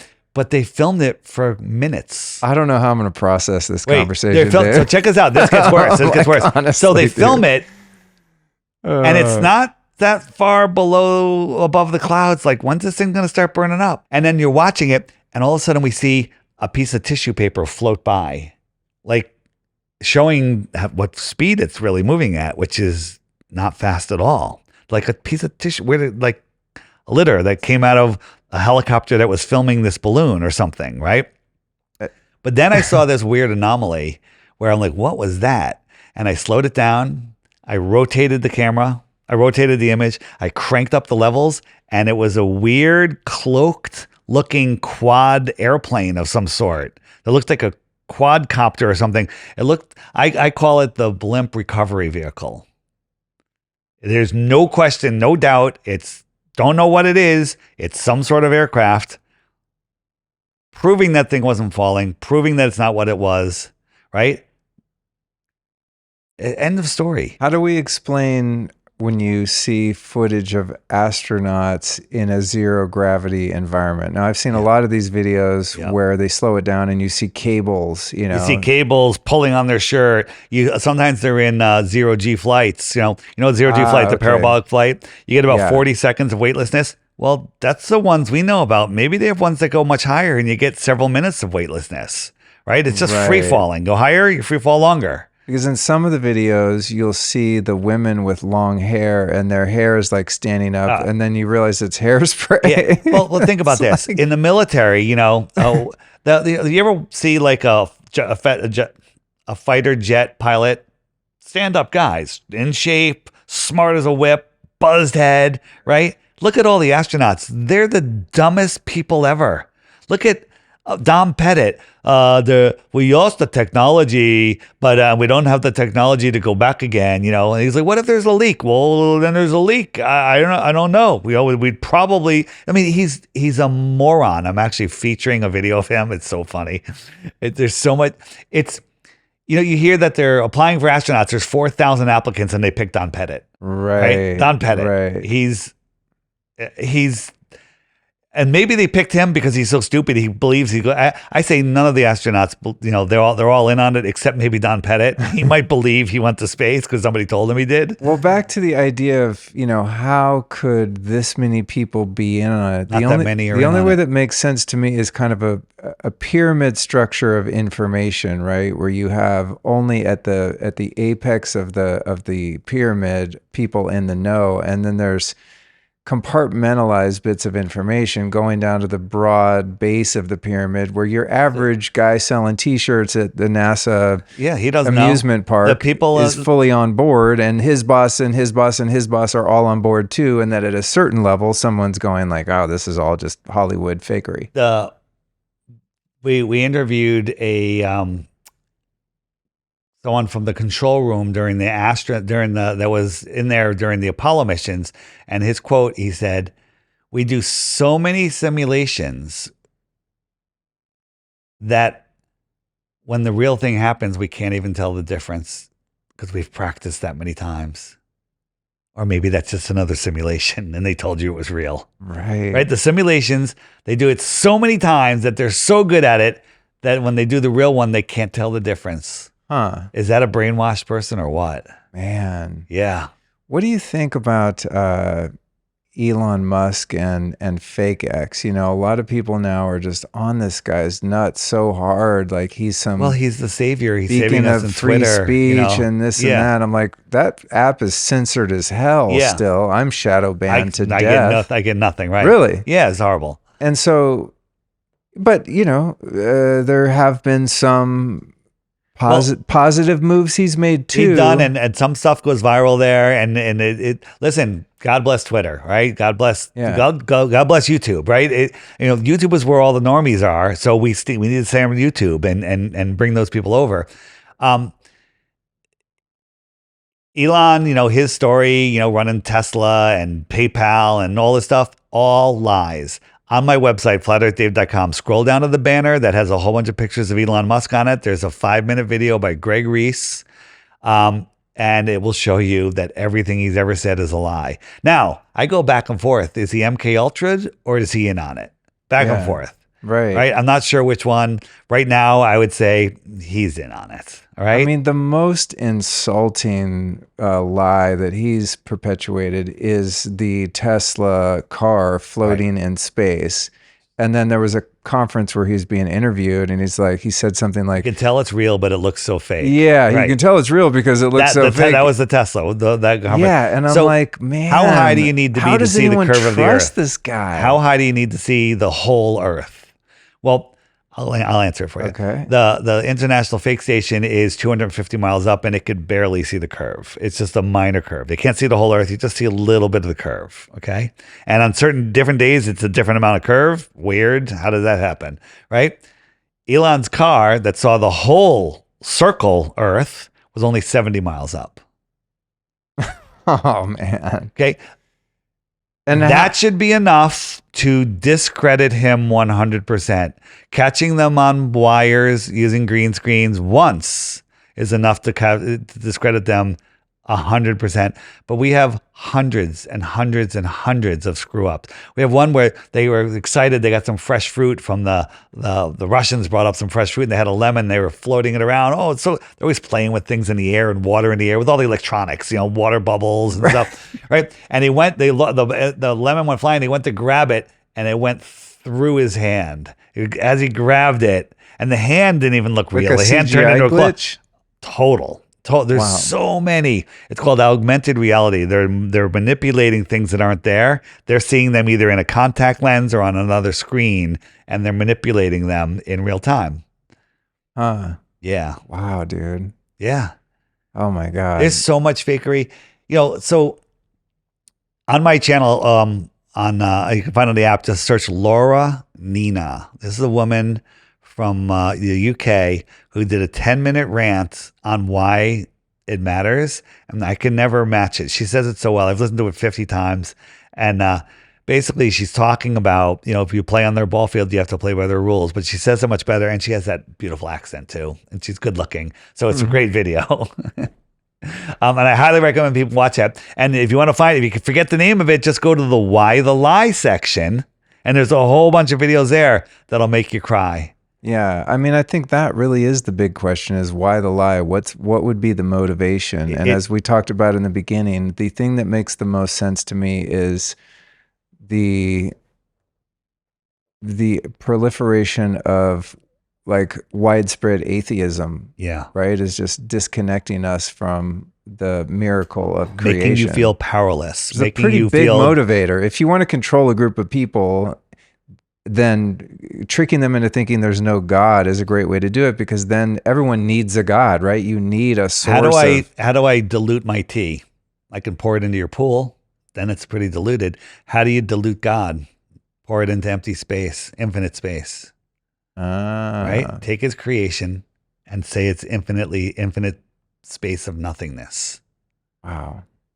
And that we're insignificant because there's 100 trillion David Weisses in parallel universes, and there's 100 true, the deep, they show, they said that they were doing a long distance, a deep space photo a time lapse for 14 hours or 12 hours, whatever it was, right? And they were focusing on a spot in the sky about the size of a grain of rice. And it's called the deep space photo, I think. And they came back and it was spectacular. And it showed like 5,000 galaxies just in that little point of space, right? And each one of those galaxies, has 100 billion stars, and each one of those has dozens and dozens of planets and everything. And then there's the rest of the universe, right? And it all came from nothing when nothing exploded, right? And in reality, those are just Photoshop drawings. So see this picture here? Did I make that, or did the James Webb Telescope take that? James Webb. Did I make that, or did James Webb take that? I mean, I know the answer, I think, but Did I make that, or James Webb take that? Right? Did I make that? The reason I'm asking you is because I forget which ones I made. I think I made that one. really, Yeah. Right? I think that's a James Webb one. I mean, I've seen people take these images of supposed space and drag them into Photoshop, and you can see the layering that it's been photoshopped, right? Like a picture of the globe Earth, and then they zoom in and play with the colors and stuff, and you see it's a composite image. It's not just a go on Google Earth and zoom out, and it's real pictures. It's all stitched together. Go up, and you get about like 200 miles or something, or not even that far. It turns into a cartoon, and everything's a cartoon from there on. A lot of people say, if the Earth is flat, how did the Japanese attack Pearl Harbor? Right? Because the Pearl Harbor, Japanese, it's all, look on a flat Earth map. It's right there. It's right there. Whoa. Yeah, there's Japan. It's perfect. Whoa. It's a short flight. Oh my God, dude. This is going to be a tough one for me to process. I get my mind blown a lot on this podcast. Here's what I recommend people do is get my app and watch the every day there's a featured video. Just watch that video. And then after that video is done, YouTube's not going to suggest a video. I suggest a video. So another video is going to come up after that. And so watch a couple of those, then go on with your day. And what it'll do is it'll wake your mind up, and you'll start seeing things, and you'll start thinking, and then go watch another one, and then go into the history and randomly pick one, and go to the different, there's so many resources in here. You can never get through them all, but you don't need to go through them all. You just need to let the universe, for lack of a better word, one verse, right? God created the world with a verse, with a word, a universe. And just start watching them, and it'll change your life. Why does it matter? I still have to go to work on Monday. I don't have to go to work on Monday, right? How did that happen? Did I plan that? No, I let the universe deliver this to me, right? And now I will honestly admit, I only work 18 hours a day because in the 8 hours that I'm not working, I'm thinking about it. Okay? Do you have a day job at this point? No. This is what you do. 7 days a week. You just educate and I actually do this inspire people. 8 days a week. Right. And I discovered something from my research when I'm watching videos, a lot of it's videos and stuff. Double speed. You know about double speed, right? Mm-mm. You can go to YouTube, you can speed things up. Oh, really? You can watch at double speed. That means you can watch twice as many things in one day. That's funny. I didn't know that. And at first, it started at 1.25, then you'll get used to it and then go 1.5. Now, when I listen to stuff at like 1.5, the person sounds retarded. I'm like, wait a minute. Oh, he's at 1.5. I do speed up podcasts sometimes, and Yeah. then I find, just because I want the information, especially when I'm studying someone, to have them on the show, but I find it's a little hard on the nervous system. Sometimes it is, but sometimes Yeah. you can speed it up a little bit. You get used to it. And I also, we have lots of time. This is as slow as I speak. Normally, I realize we only have an hour, and I just rattle stuff off. And a lot of people have a hard time with it. So I do like a slower pace. Yeah. With Roseanne, I was really slow. Yeah. And it was really good. How was Roseanne Barr today? She was fantastic. She really listened and had great comments. And when I would make a comment, like she brought up the hiding God before I even got to it. And I was like, exactly. And everything I brought up I said, belief is the lazy man's knowing. And she's like, I've always said that. She's like, we were right. It's like, we're like pals. And then she's like, can I have your phone number? I want to text you some stuff, That's amazing. And I'm just like, let me think about it. I love it when Hollywood people defect and like leave the reservation. And She's done that a long time. She's done that for a long time. But this, having you on is going pretty rogue. You know what I mean? She already invited me back. So epic. Yeah. She wants to trigger people. And, the thing is, as I say, if you're triggered, come take my Bitcoins, and then you could be untriggered and be rich. Yeah. Wow, man. Well, I can't tell you how this has been eye-opening to me, to say the least. Super fun. I'm so glad we got to do this. Yeah, we've barely scratched the surface. I know there's so much to this. In the app, you can go to the NASA nonsense page. You can go to the documentaries page. You can just frequently ask questions. Everything's in there. Antarctica. What about circumnavigation? Circumnavigation is one of the easiest ones. Circumnavigation proves flat Earth. Billions of people have circumnavigated east and west. 0 have circumnavigated south. Really? 0. What? 0. On a globe, if you went around the equator, that's east or west, right? Yeah. If you went from the equator to the south, no one's ever gone from the south and back up. What is their excuse for that? It's too dangerous. Why is it more dangerous to go that way? Too cold? It's too cold is what they say. But we can go to space where it's even colder. Okay. Oh, that's true. Yeah. We can go to space where it's even colder and where it's a vacuum, and the people can wear their cool snowboarding spacesuits, and it doesn't blow up like the Michelin Man. Right. But you know that NASA has only put a man in a vacuum chamber in a spacesuit once, and they didn't even get all the air out before he passed out and almost died? Really? Yeah, because his tongue started boiling. Wow. It's crazy. that is another thing that's been suspect to me, is the idea of the vacuum of space and these space suits. And then sometimes you'll see, they have zippers and stuff. Zippers. Zippers. Like zippers aren't even airtight, What if the Earth was set up like this? So here we are, here is South America, US, right? And that's Antarctica, but there's more land out there. Right? And so we can take it one step farther. This is called the Nos Confunden map, right? So what if we lived in the center of this pond here? And you have a ring, and then you have another ring, and then there's these other ponds occupying a piece of the plane, right? Or a planette.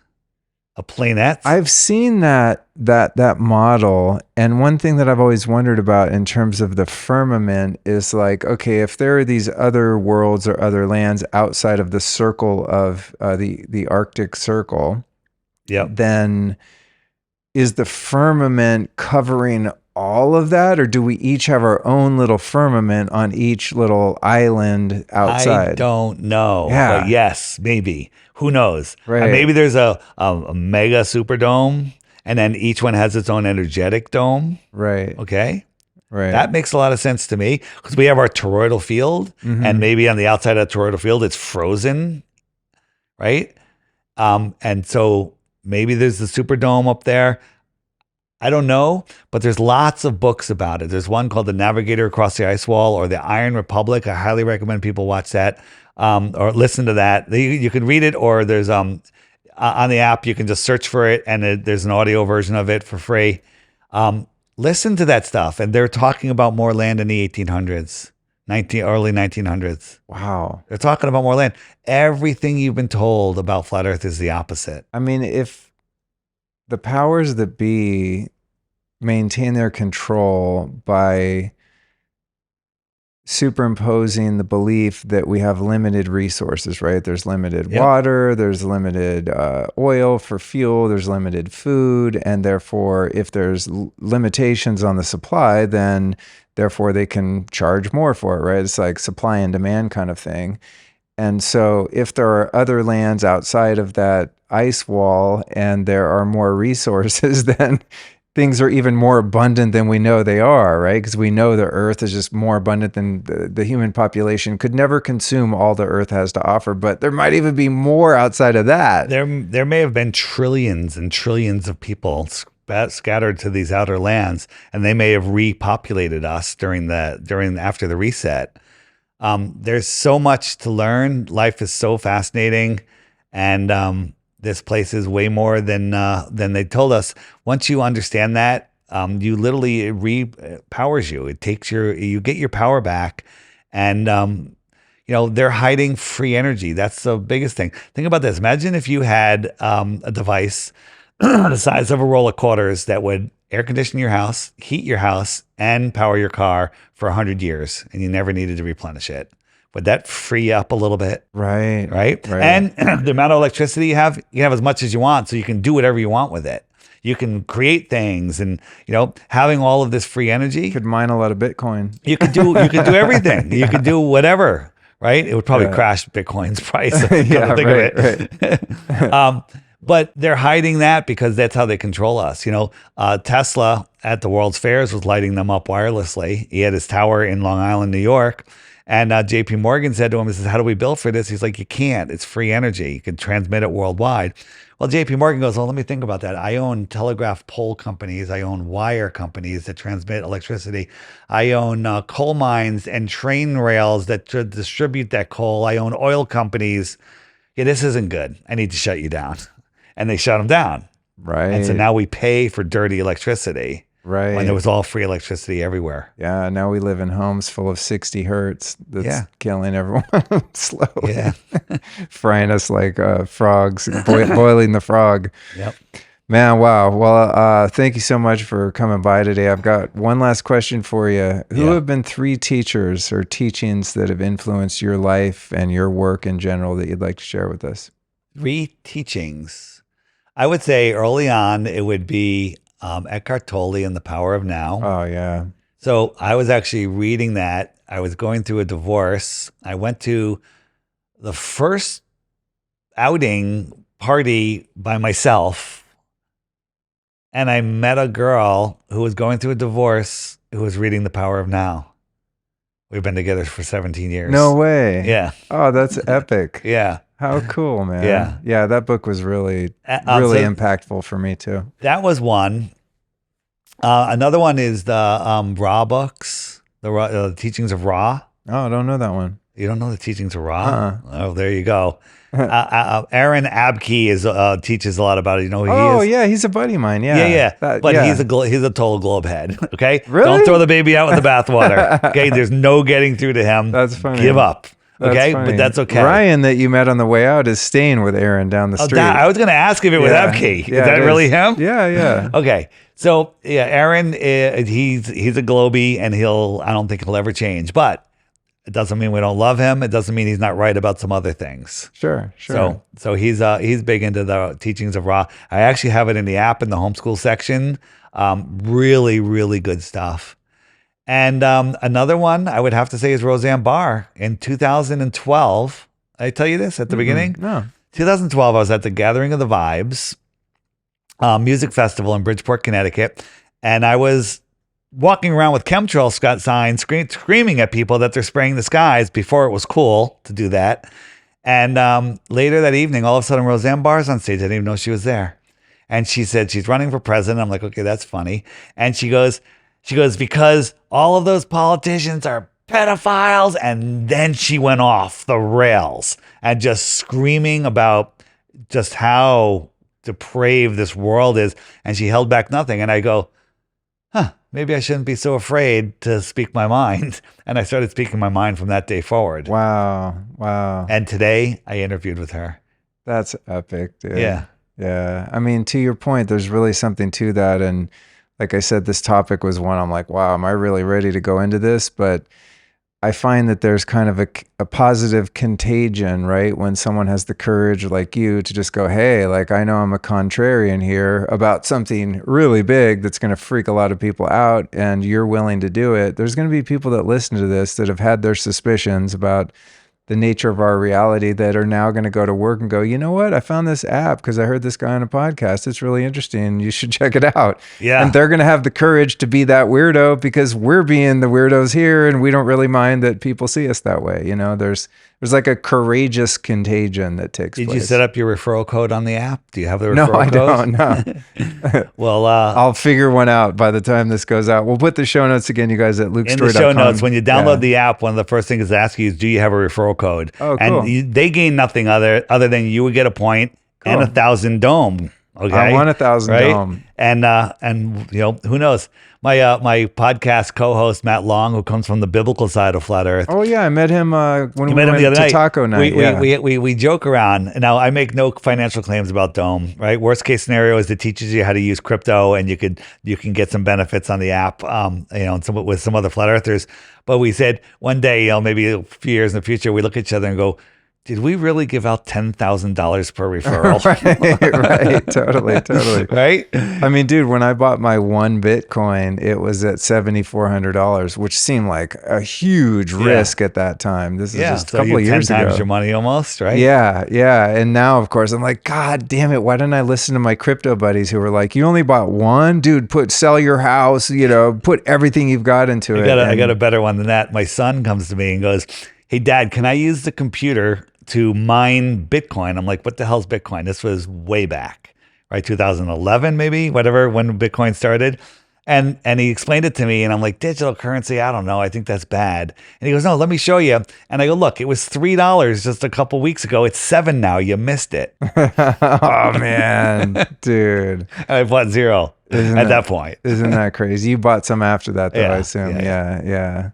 Yeah, it's cool, man. It's exciting. It's fun. I don't know a lot about that, but I do like anything that's not fiat currency. I do a lot of my stuff. Like I have a Web3 server that backs up all my videos, and I host and pay for that service with crypto. Oh, cool. Yeah, cool.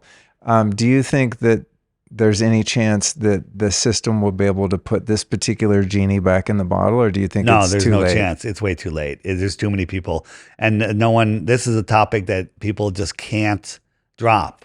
Like, this is the highest retention level of anything. This affects you every day. You know, you wake up someone to 9/11. You know, that I live right near New York City, so it stuck around for a while. But I had some business in Ohio a couple months later. And I went out there and everyone pretty much forgot about it already, just in Ohio, let alone Saudi Arabia or, you know, Africa or whatever. So, but this one, when you wake up to it, affects you every day, all night. And people, when you find out about it, it's your soul finally goes, yes, you get it now. I think depression comes from when your soul can't speak to your mind because your mind is too lost in the programming.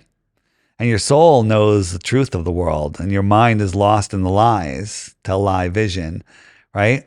And I've seen people, when they discover flat Earth, come out of depression, come out of drug abuse, come out of alcoholism. Really? Yeah, because Wow. they literally, you know, they're not depressed anymore. Your soul gets depressed when it can't communicate with you. Right. And some people are so lost that they don't hear their soul, and that's when they get possessed. You know, they literally give up, and demonic possession takes over.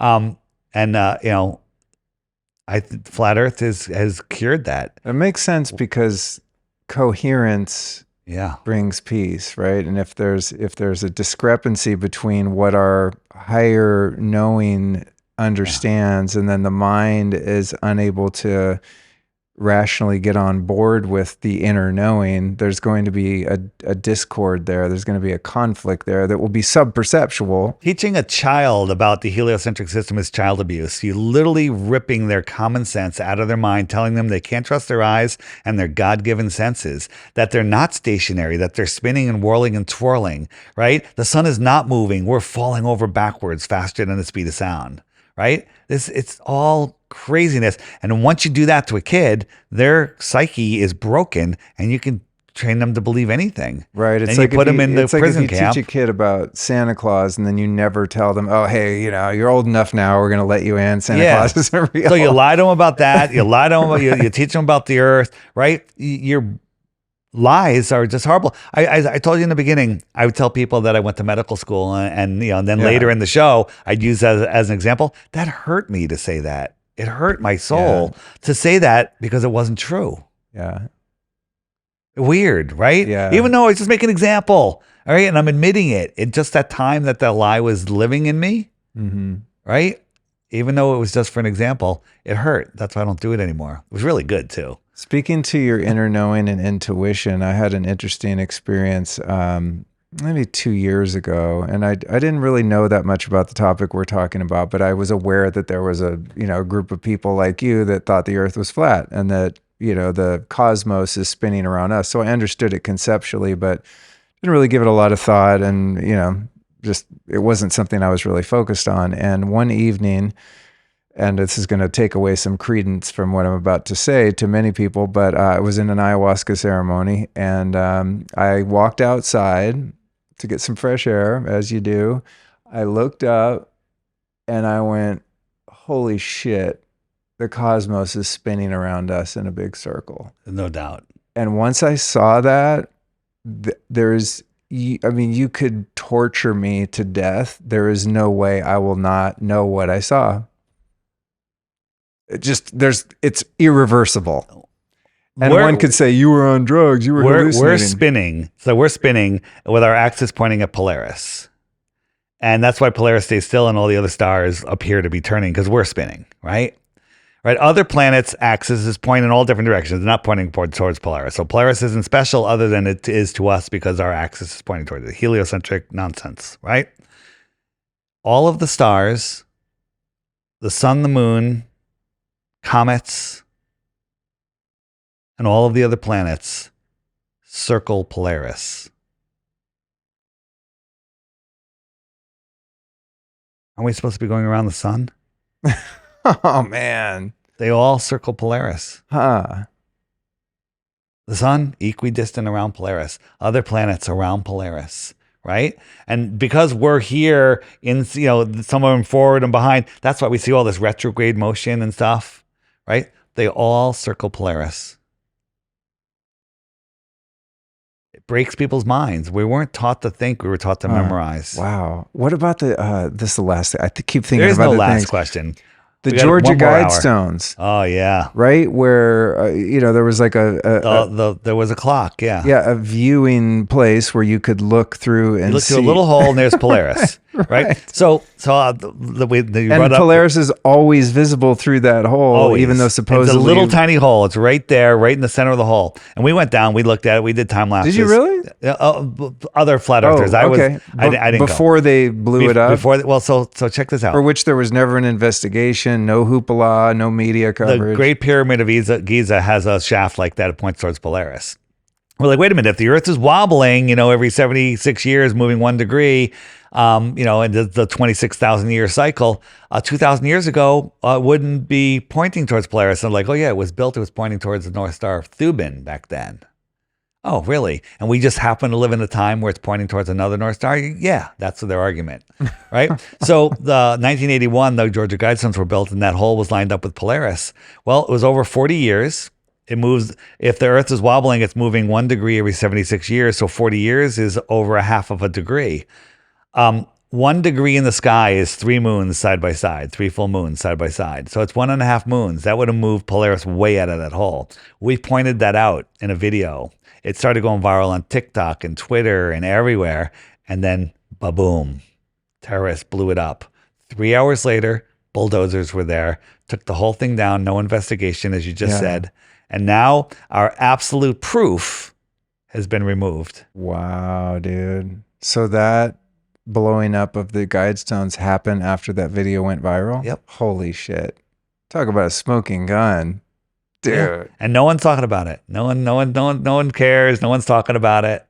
Wow. Yeah. Wow. This is endless. We've barely scratched the surface here. And I just encourage people to look. You will never get tired of my app. I guarantee it. We're adding new stuff. I have the dating or the matchmaker module on there. You can find other single people. The meetup maker, the friend finder. You can find all the people around you. You can message them. You can have meetups. You can do all sorts of stuff. there's chat groups. It's like Telegram. You just create a group, and there's people like the Flat Earth Social in the UK. Well, man, thank you so much, dude. Great to meet you. It's Thanks. funny you met my wife, Allison. Because when I first found your stuff, I mentioned you to Allison. She's like, that guy, I met him in New York. We did a podcast we did a podcast together. Yeah. And I walked in here today, and I'm like, I know this girl. And then she reminded me. I'm like, oh, wow, Small world. small level plane. Yeah. Here we are again. Yeah, it's funny now. Another thing I thought about too is like this idea of globalism and the globalists, speaking of Alex Jones, the globalist. Yes. It's funny when you think about this concept and the heliocentric model that they are globalists too, right? They're like perpetuating a globe idea, which seems to be flawed based on this conversation and the research that you've done and many others have done. But it's interesting that they're all about everything has the word globe in it. Everything. Globes everywhere. Yeah, it's and weird. next time you're walking through a store and you see some globes on the shelf, pick it up and look at the sticker on the bottom or the tag on the side. It says, for decoration purposes only. No way. It absolutely does. It says, Oh, come on. they all say it, every Really? single globe that they sell, because if they don't and somebody uses it to navigate across an ocean and dies because There's it's not like a liability. Yeah, thing? it's a liability Really? thing. Yeah. It says not for scientific use, for decorative purposes only. Every globe says that. Wow. You have one son? I have a son and a daughter. You do? What do they think of your work and your perspective? They're starting to get it because their friends are coming around. Of course, they're not going to listen to dad. Their friends Yeah. are coming around, right? And they get it. My daughter, she works at a big sports bar in the Upper West Side, and she rocks a little bit, because people will say things, and she'll give them one of my cards and stuff. And because she wore like one of my hats that said, "Are you a blue dot?" Right, because those are the people on the friend finder, and people ask, she gives them a card. So she's on board. Oh, She cool. wants to live her life and go to her fish concerts. Sure. Cool, man. All right. Well, thanks for coming by, dude. I appreciate it. Thanks for having me.